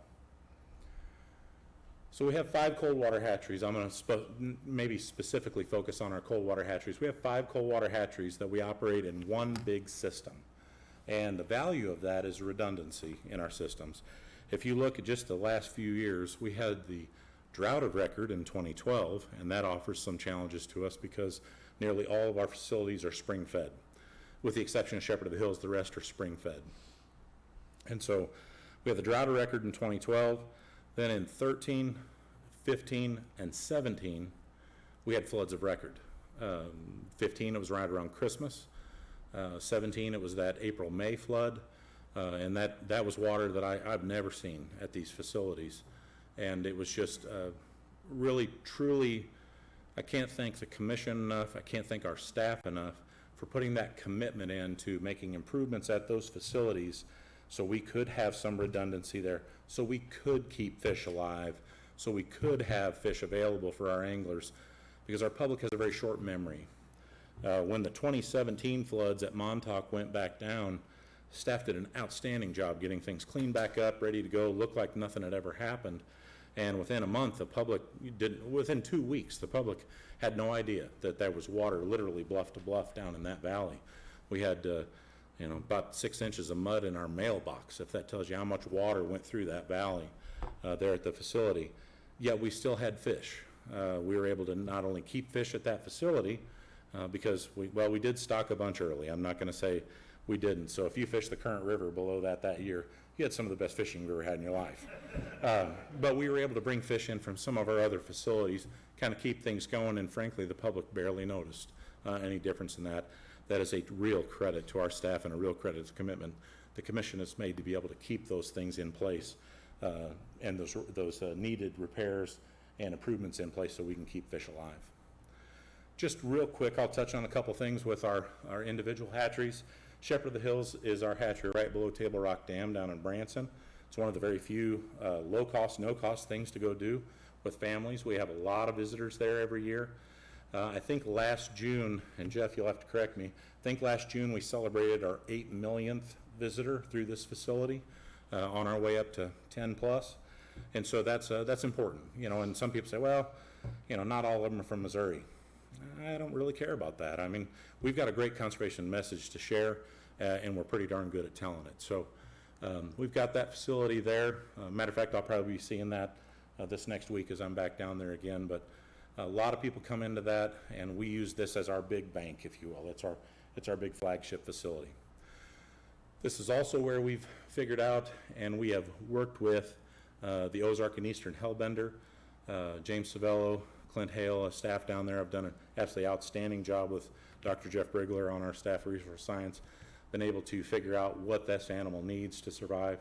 And as such, we've worked in partnership very closely with St. Louis Zoo to be able to rear animals and get them back out into the wild. And so it's more than just trout. We have opportunities to work with mussels and hellbenders and other animals. Our Montauk hatchery is located down around the town of Salem. We stock a fair number of trout there, but we also take fish from that particular facility to go stock our urban areas and stock a lot of what we call our red, white, and blue ribbon areas all over the state, in addition to the fish that go right into the park. Merrimack Spring, this is the one I was talking about with a public-private partnership with the James Foundation. Kind of a unique thing we did here is we have an issue with an invasive copepod. It's an invertebrate that for whatever reason has used rainbow trout as its host. And so these invertebrates actually hook onto the gills of the rainbow trout, and so it's really limited our ability to take fish from this facility and put them anywhere else. We don't want to spread that invasive critter. So our previous hatchery manager is a guy named Wes Swee, working with his counterparts all across the nation, figured out that if we put certain other kinds of trout, in our case brown trout, above the rainbows, between the spring and the rainbow trout, the invasive copepod would actually hook onto the brown trout, not be able to complete its life cycle, and our rainbow trout ended up being clean. Basically, he created a biological filter using brown trout. Absolutely ingenious. And Wes won many awards, his staff won many awards for this. And then we had an opportunity to take those brown trout, stock them out in the Merrimack River right there close. So it was really a win-win for us, and that work continues today. Roaring River Hatchery is one, it's probably one of my favorites just because it's so remote, it's far away. We've got a really big spring pool renovation project going on there now with design development and a private contractor. We get a lot of visitation there, a lot of visitation from folks. Because of its location, we see a lot of Arkansas, Texas, Oklahoma, but a fair number, majority of folks, of course, from Missouri. And our Roaring River Hatchery, the community has really embraced that, like they have all the facilities. But it is not uncommon to see the mayor, for instance, of Cassville down in that facility, and Chamber of Commerce. They have a lot of different events there, so it is really a beautiful park and really top-notch fishing in that area. We're very much looking forward to finishing up the spring pool renovation work at Roaring River. That'll just help us improve our water delivery. It'll improve the clarity and cleanliness of that water and help us be able to deliver trout not only to this facility but across the whole trout system for us in a much more efficient fashion. Bennett Spring Hatchery is one that most people in central Missouri can identify with. Bennett Spring's very, very popular. You can see kind of the pictures there of probably an opening morning there with folks standing on the dam and then strung together shoulder to shoulder. It's a very social activity if you've ever had the opportunity to fish at Bennett. But we stock a lot of fish there, both, again, back out to the winter program, of course the Niangua River, which is right there close, and then a good fair amount at the park itself. We spawn at a little bit different time on purpose at Bennett. And you see in the upper right-hand corner the new, relatively new, it's a couple years old now, but the new spawning building or the hatchery building. That particular facility is helping us spawn our trout for use statewide. And so we spawn trout at Bennett and at Shepherd. Shepherd's typically a spring. Bennett's kind of a fall spawning, so that way we're, again, building some security and redundancy into our system, so we've always got fish available for our public. And that was another big project the Commission supported to be able to get done. We've got, again, when you look at our entire our entire trout program, you're looking at Lake Taneycomo, which is a world-class trout, rainbow trout and brown trout fishery. We've got our blue, red, and white ribbon areas. Those are areas where we stock trout, or trout are self-sustaining. They have a little bit different regulations, try and help spread out that opportunity for people to fish. Of course, we've got our 4 trout parks, which are very high success fishing areas. And then this is just a map, an example of winter trout fishing. This happens to be the St. Louis area.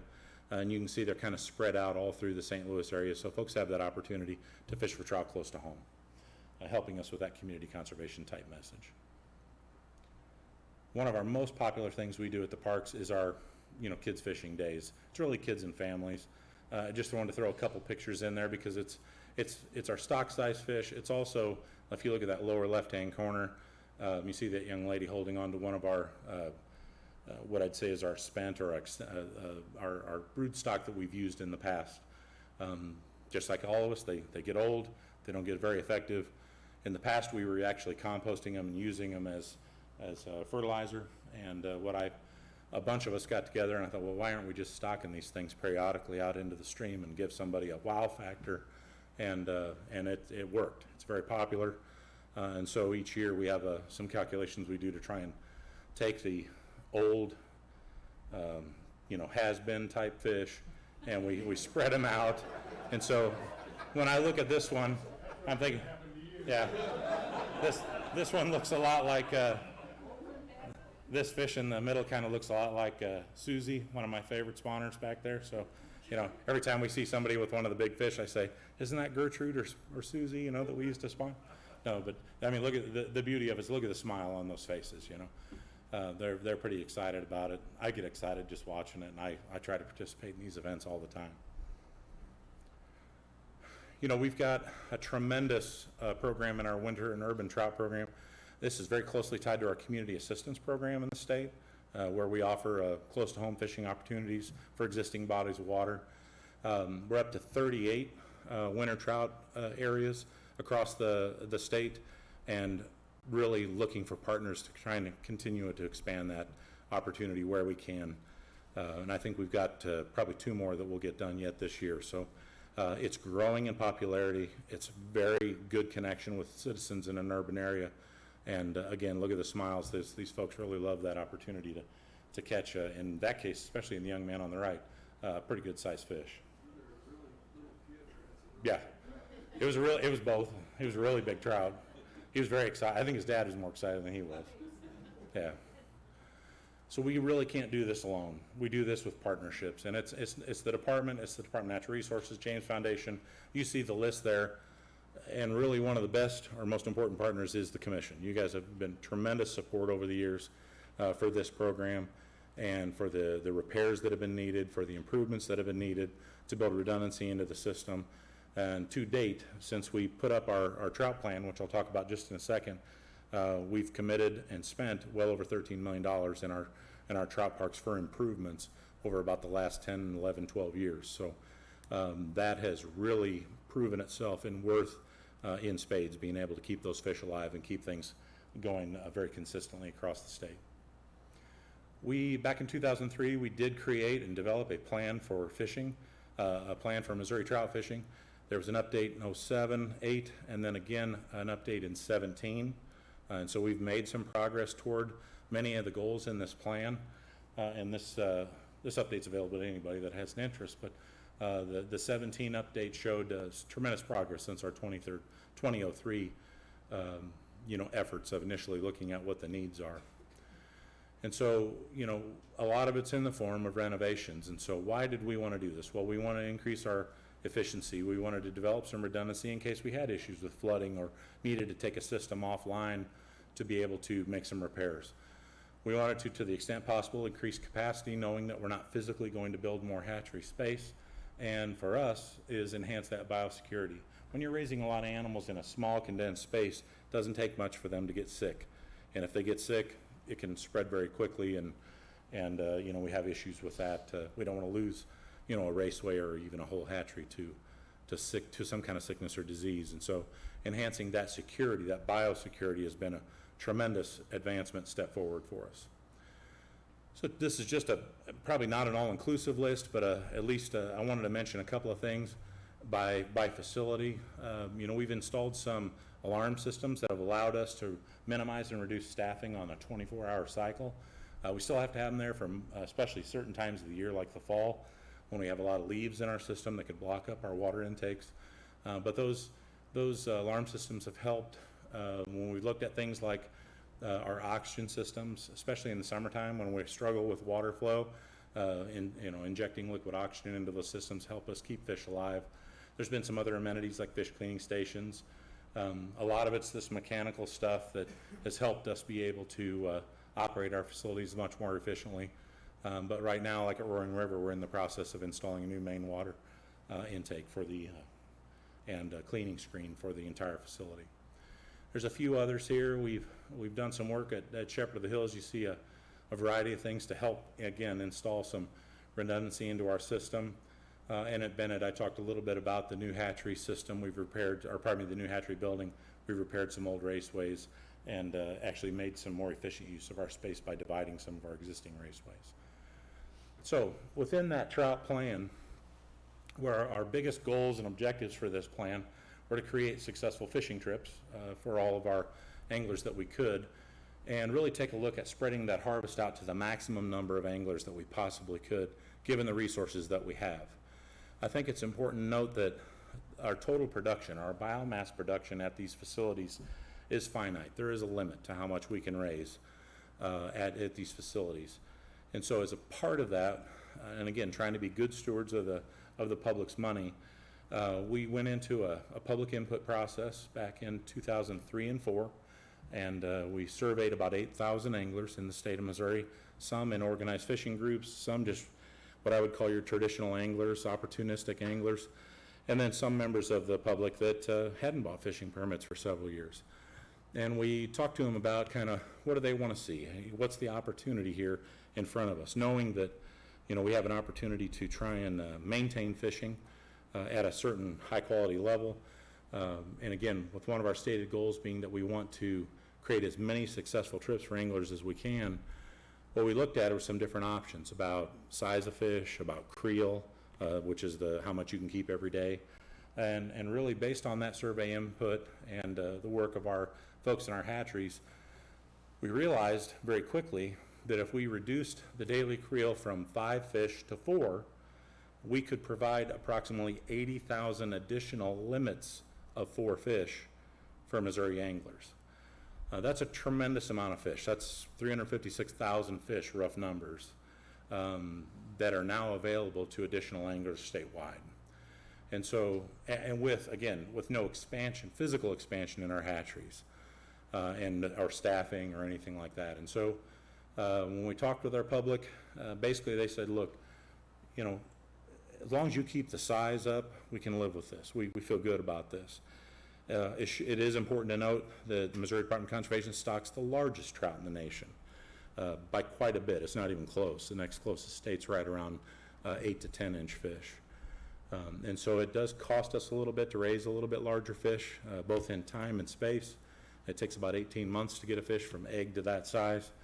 But, you know, I think this is really responsible use of our resources for the public by being able to maintain high quality fishing and then also provide an opportunity for more anglers to enjoy that resource. And so that was a pretty significant change. It's been fairly well accepted.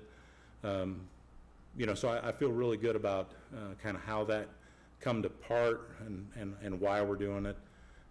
But it's just something that when we pooled with our anglers and talked with them, that was something that was very acceptable for them. So this is what we're really shooting for, not just all the big fish, but just happy anglers. And so when you look at some of these pictures here, you know, I'm going to blend a couple of projects here. The picture in the upper left was a fish caught off some of our National Fish Habitat Initiative work down on Lake Taneycomo. So not only is it a big trout, the guy caught it off of some of our habitat that we installed, and I was pretty impressed with that. Picture in the upper right is that big brown trout. That's, for those of you that look on Phil Lily's Landing page, that's Frank. He named the fish, and he's getting some t-shirts made, so I thought that was kind of interesting. But that fish survived and is actually back under his dock. He's got a neat little underwater camera there that you can see those fish, so that fish is still available for somebody else to catch. That's the current state record. And then there's a nice big rainbow trout caught at Taneycomo and another brown. So this is what we're really looking to see, is some of these really successful, happy anglers, whether it's someone that's fishing in one of our streams, someone fishing in one of our trout parks, or having the opportunity to catch what I'd consider to be a world-class fish down at Taneycomo. We're trying to make sure we see happy anglers whenever we get the opportunity to do so. And with that, I'd be happy to answer any questions you may have. Thank you, Brian. Commissioners, comments and questions? Well, I had asked you, I think, once before about, and I'll repeat the question really, and that Yes, is sir. expanding our capacity and building, say, another hatchery, is that just not feasible? It Sounds like right now, you're producing about as much fish of the size that you want as you can for the population of fishermen you have. So the next step would be to add capacity. Great question. There's a couple different parts of that. We continue to make improvements with commission support. We're continuing to make physical improvements and renovations to those hatcheries where we can bump those numbers up a little bit. It won't be significant, but we can increase our productivity at those facilities. Right now, we're limited by space and staff, of course, just being honest. But our folks do a really good job with what they've got. Is it feasible to build another hatchery? Well, yes, but honestly, location would be a difficult thing for us. Oh, up around Moberly, Columbia. Yeah. I understand, yes. You know, being able to build something like that it's very expensive infrastructure. The last time we built a hatchery was a warm water facility at Lost Valley, and we were pushing, you know, well over $20 million for that facility. And that was been, gosh, I don't know, 25 years ago now. So they're very expensive, not just to physically build it, but just the staff time and the staffing to have it. I think with some of the improvements that are being made and continue to be made, stuff we have planned are going to help us increase productivity a little bit. They're going to help us increase the survivability. Is it practical? Maybe. Is it probable? No. You know, Commission's made it very clear that we want to do a better job of taking care of what we have, and I support that. We've got a long list of projects, not just at our hatcheries, but at many of our areas that need attention, and we've been very blessed in our hatchery system to get some good attention on many of those things so we can continue to raise fish.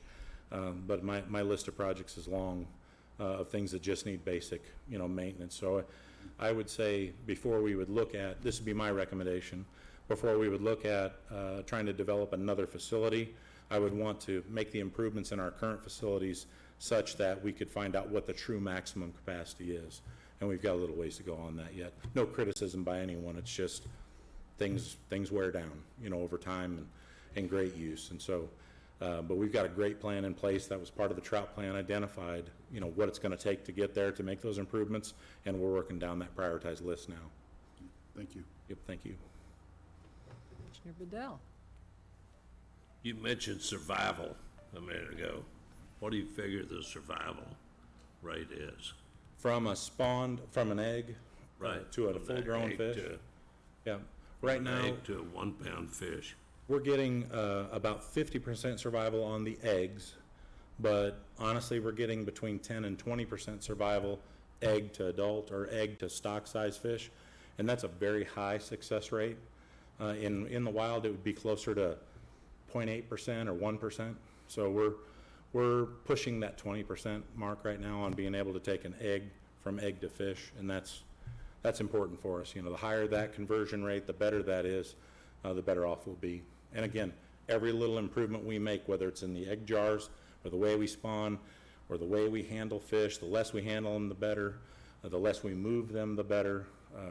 Every improvement we make just increases that survivability number. And of course, that's taking out all the annual flooding and other issues that go on. So, but we feel really good about our conversion right now. I think you mentioned 18 months. Is that from birth to death, I'll say? Yeah, egg to stock. That's an egg to a 12 to 12 and a half inch fish that we stock out for the public. Yeah, which will weigh, what, a pound? About a pound, yeah, roughly. Okay.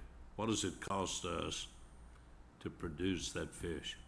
Right now, if you're just looking at labor, electricity, and feed, right around $2, rough numbers, per fish. If you had to try and buy that fish out on the open market, you'd pay by the pound, and it's running about $5 to $6 a pound on private market. And within Missouri, we do have private trout hatcheries, but even if you wrapped them all together, they couldn't produce the numbers that we, have a desire for, the numbers that we need to meet our stocking targets. But we do occasionally buy fish from private aquaculture, especially for our urban areas. If I went to, let's say, Rockbridge and fished down there with the Amexes, what would it cost me?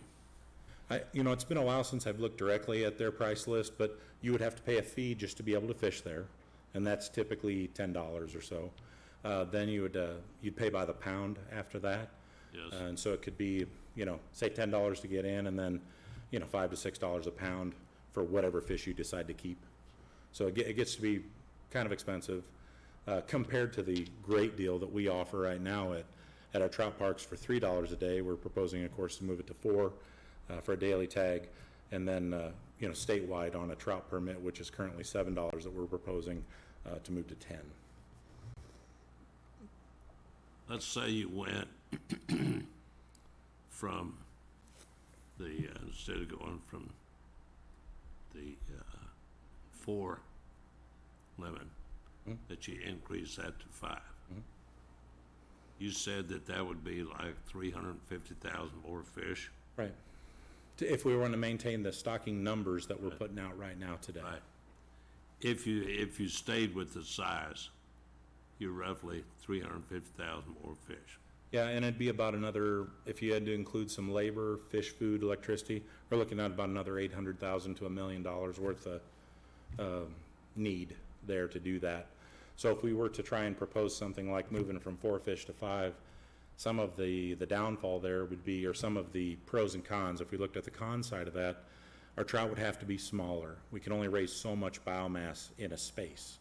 So we'd look at probably stocking less fish if they wanted to stay that size, or reducing the overall size of the fish, because there's, again, at the end of the day, we can only raise so many pounds of fish per raceway.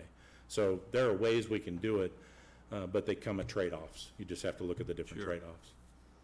Well, what you should look at is saying, maybe you raise it to 5, but not across the board in all the parks.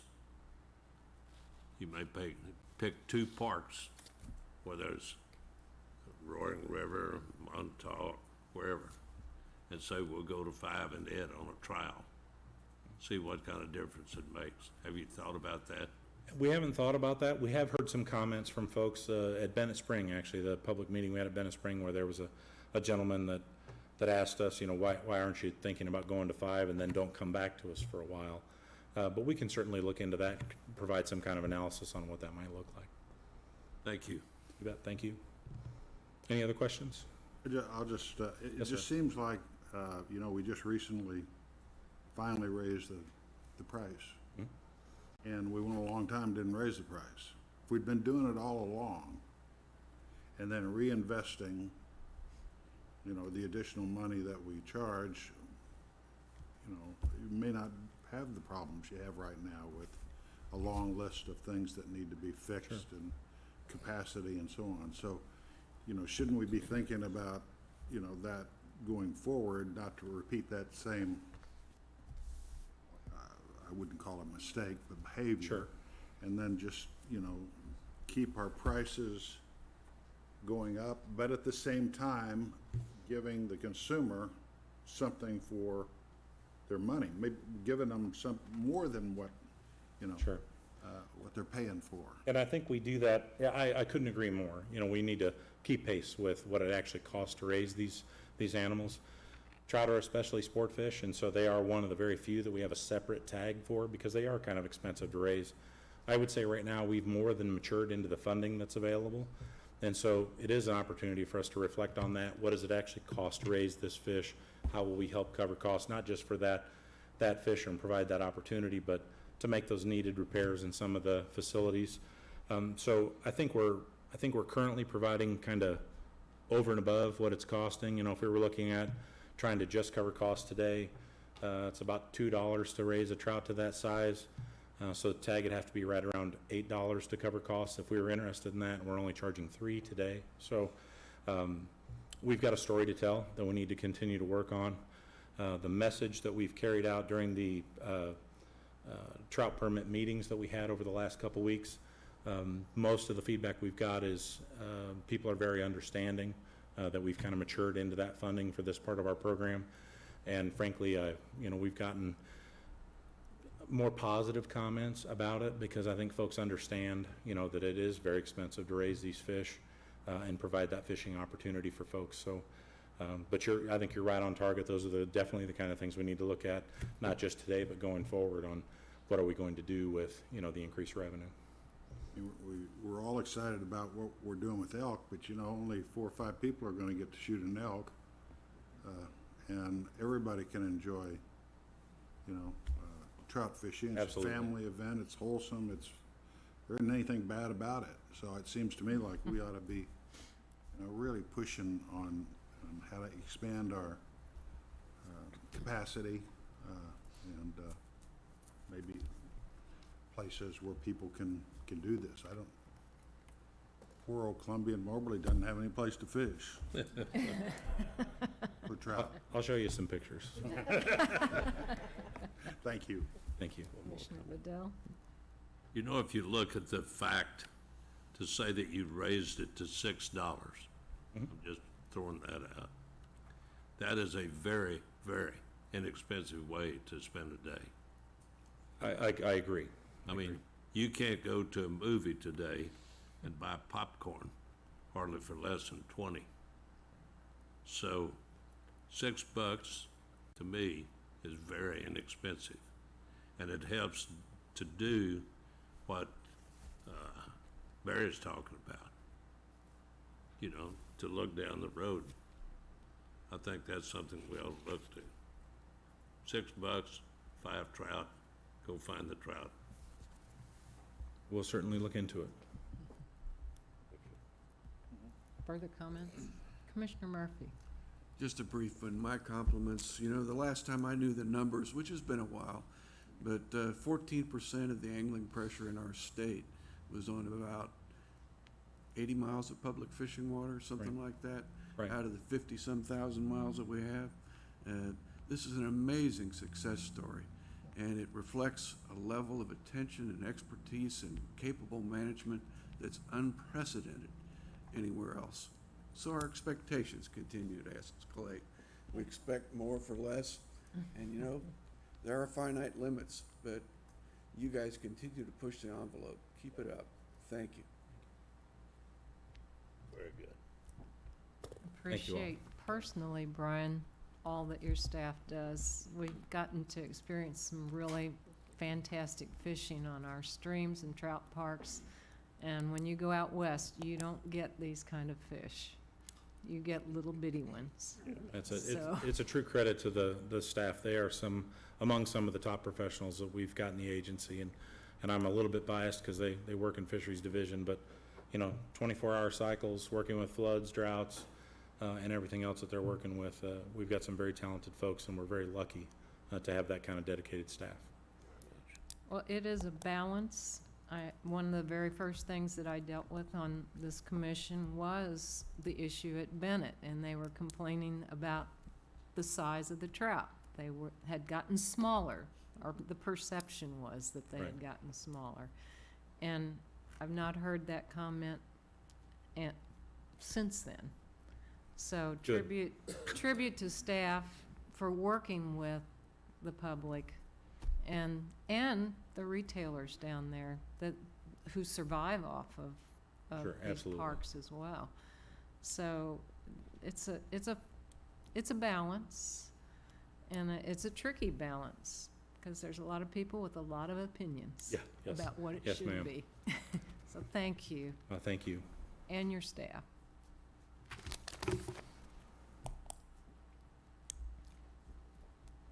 Andrew,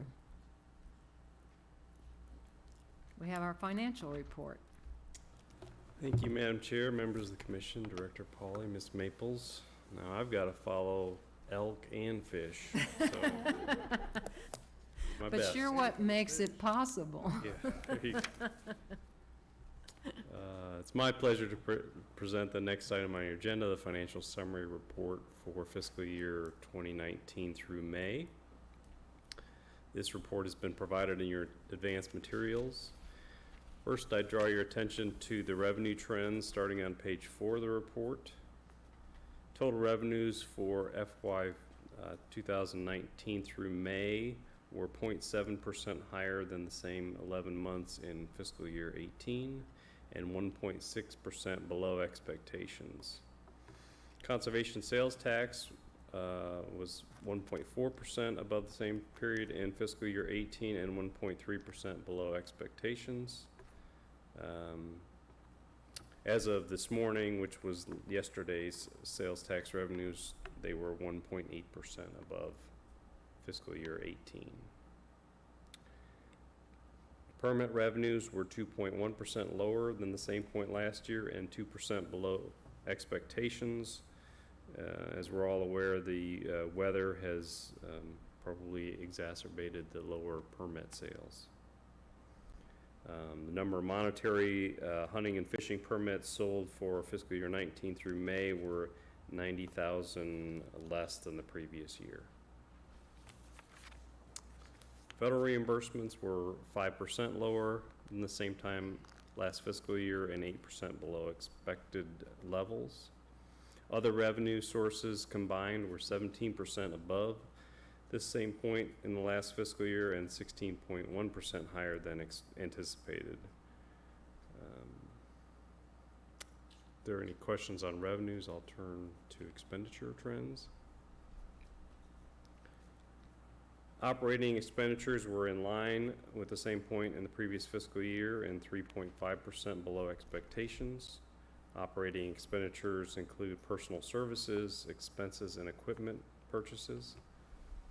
Personal service disbursements were 2.7% higher than the previous fiscal year and 3.3% lower than expected through May. Expenses were 7.1% lower than the same point in the last fiscal year and 3.5% below expectations. Equipment disbursements were 22.3% higher compared to fiscal year 18 and 5.4% lower than expected at this point in the fiscal year. Total capital disbursements were 14.4% above the previous fiscal year, and 40% below expectations. Again, capital expenditures include land conservation and partnerships and construction, The lower than expected capital disbursements are mainly due to the flooding and bad weather. Total disbursements for FY 2019 through May were 1.3% above the same time period as fiscal year 2018 and 9% below budget expectations. And that concludes my remarks. Commissioners, questions, comments? No questions. Yes. Nice work. Thank you. Andrew, thank you. The part of the reason you don't receive a lot of questions from us is because of these excellent reports that you provide for us. Absolutely. It's clear where we are and what you provide on a regular basis. It makes management so much easier. So thank you. Thank you. Jennifer? Realty. Morning, Madam Chair, Commissioners, Director Polly, Ms. Maples. I have the next 3 action items. Commission will recall that with the passage or the approval of our land conservation strategy, the Realty Committee and the divisions have been taking a more critical look, a strategic look at our land holdings and the offers that we accept. And a part of that is looking at the portfolio that we have for lands and trying to determine whether or not what we own really is maximizing the benefit for fish, forest, and wildlife habitats and connecting people with nature. The last few meetings, we've had an opportunity to bring disposals, and this meeting, we're going to bring 3 for your consideration. The first is a recommendation for approval to sell 63 acres in Greene County known as the Gardner Tract. So I present that as a recommendation. Commissioners, do we have a motion? Yes, and Madam Chair, in as much as we have discussed all 3 of these, and these are sales, I would make a motion that we approve all 3 of them. Let the record show the individual ones. In a second? I second that, but I also think it's important that you explain why. You know, the So reason- for each of these individual tracts, Yes. they all kind of share the same characteristics. They provide very little public access, or they are a situation where the management for staff is difficult because it doesn't fall, they're small tracts that aren't adjacent to or near existing conservation areas. They're small tracts, so they don't offer a lot of opportunity for folks. In the case of the one access, purchase, many, many years ago with the hopes that we'd be able to do development there, but as we learn about where we can place motorboat accesses, we know that these sites aren't stable for that. And again, the small size doesn't lend well to other kinds of uses, and so that's why we're presenting them for disposal. You're welcome. And we do have a great deal of discussion on these, so. Yes, we do. Yes. Already have. We need a second. Thank you, second. I'm sorry, I didn't hear you. All in favor? Aye. Aye. No opposition? Motion passes for all 3. Thank you, Madam Chair. Thank you. Thank you, Jennifer. Thank you. Thank you.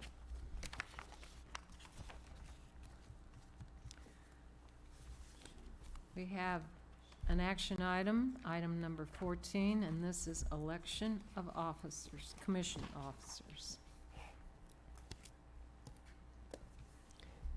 So nominations are now in order for the office of chairman.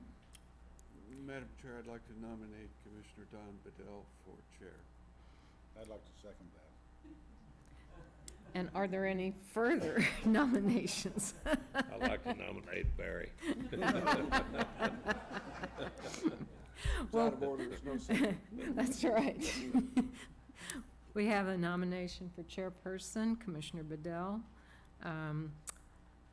All in favor of that? Aye.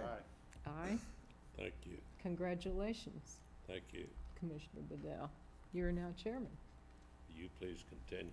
I will do that at your request. We now have a motion to take up the vice chair nomination. I nominate Barry Orslem.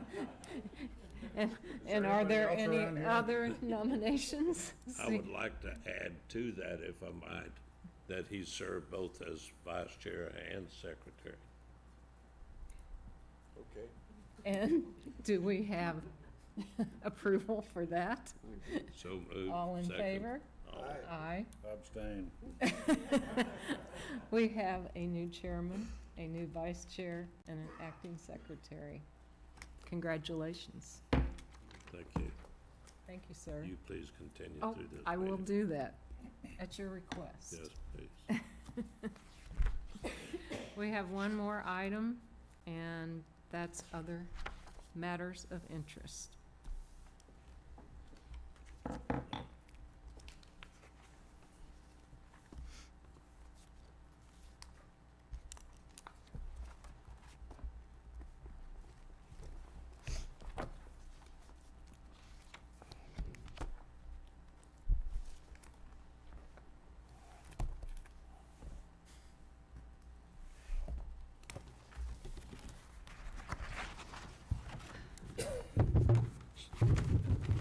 Sir, I think that we all want to take this time to thank you for a wonderful evening, last evening at your house.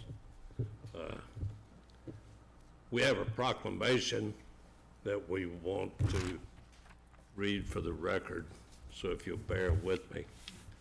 It says, whereas on the 3rd day of November 1936, the citizens of Missouri overwhelmingly voted to support a constitutional amendment to create the Conservation Commission with the sole authority to control, manage, restore, conserve, and regulate Missouri's bird, fish, forestry, and wildlife. Whereas more than 80 years later, Missouri's citizen-created conservation model is a national leader in connection with constitutional authority and dedicated funding that provides for a healthy forest, clean waters, abundant fish and wildlife throughout our state. Whereas also our Aldo Leopold, one of conservation's greatest visionaries, once stated that when it comes to making conservation a living reality, of first importance is a sustained high average of quality commissioner appointments. Whereas appointed by Governor Jay Nixon, Missouri Conservation Commissioners Marilyn Bradford and Dave Murphy have served as shining examples of quality commissioners appointed during their tenure as commissioners. Whereas during their commission appointments, they recognize the importance of science-based conservation by overseeing major research, and I would add, in excess of 300 regulations looked at during that period of time that covers a wide variety of topics. Whereas the commissioners supported major private land and conservation efforts such as the Monarch Initiative, quail, elk, habitat restoration, the things that we've heard here. The commissioners have also become tech savvy. That must have been some of you working during their tenure, including introduction of live streaming at commission meetings. Whereas the commissioners have also grown and expanded conservation outreach through Discover Nature Schools, Archery in the Schools, Rod and Reel Loaner programs, Boone County, Nature School Concept, adoption of the Show Creek Education Center, and so on. Whereas the commissioners help guide the department through market and performance-based pay plan, comprehensive conservation strategy, commission bylaws, as well as improved upon the business side of conservation with strategic planning and priority-based budgeting, lean land conservation strategy, and staff leadership training. The commissioners recognize the importance of providing public access, taking care of what we have, and providing expansion of various programs. Whereas the commissioners have supported monumental challenges and made critical decisions for the betterment of conservation. Now therefore, be it resolved on this date that I and Barry Arslan, members of the Conservation Commission, on this 28th day of June, hereby recognize Commissioner Marilyn Bradford and Commissioner Dave Murphy for dedicated service and positive conservation contributions. Would you please come forward?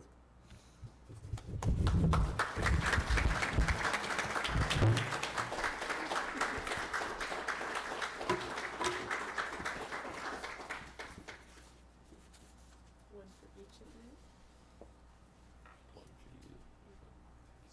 Thank you. As well as this class. Thank you, my friend. Thank you.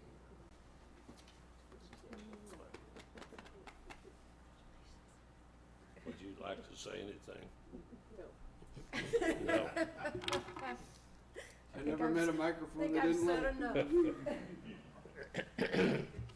The most important thing to be said has nothing to do with me, but with each of you. Thank you. I have to let him.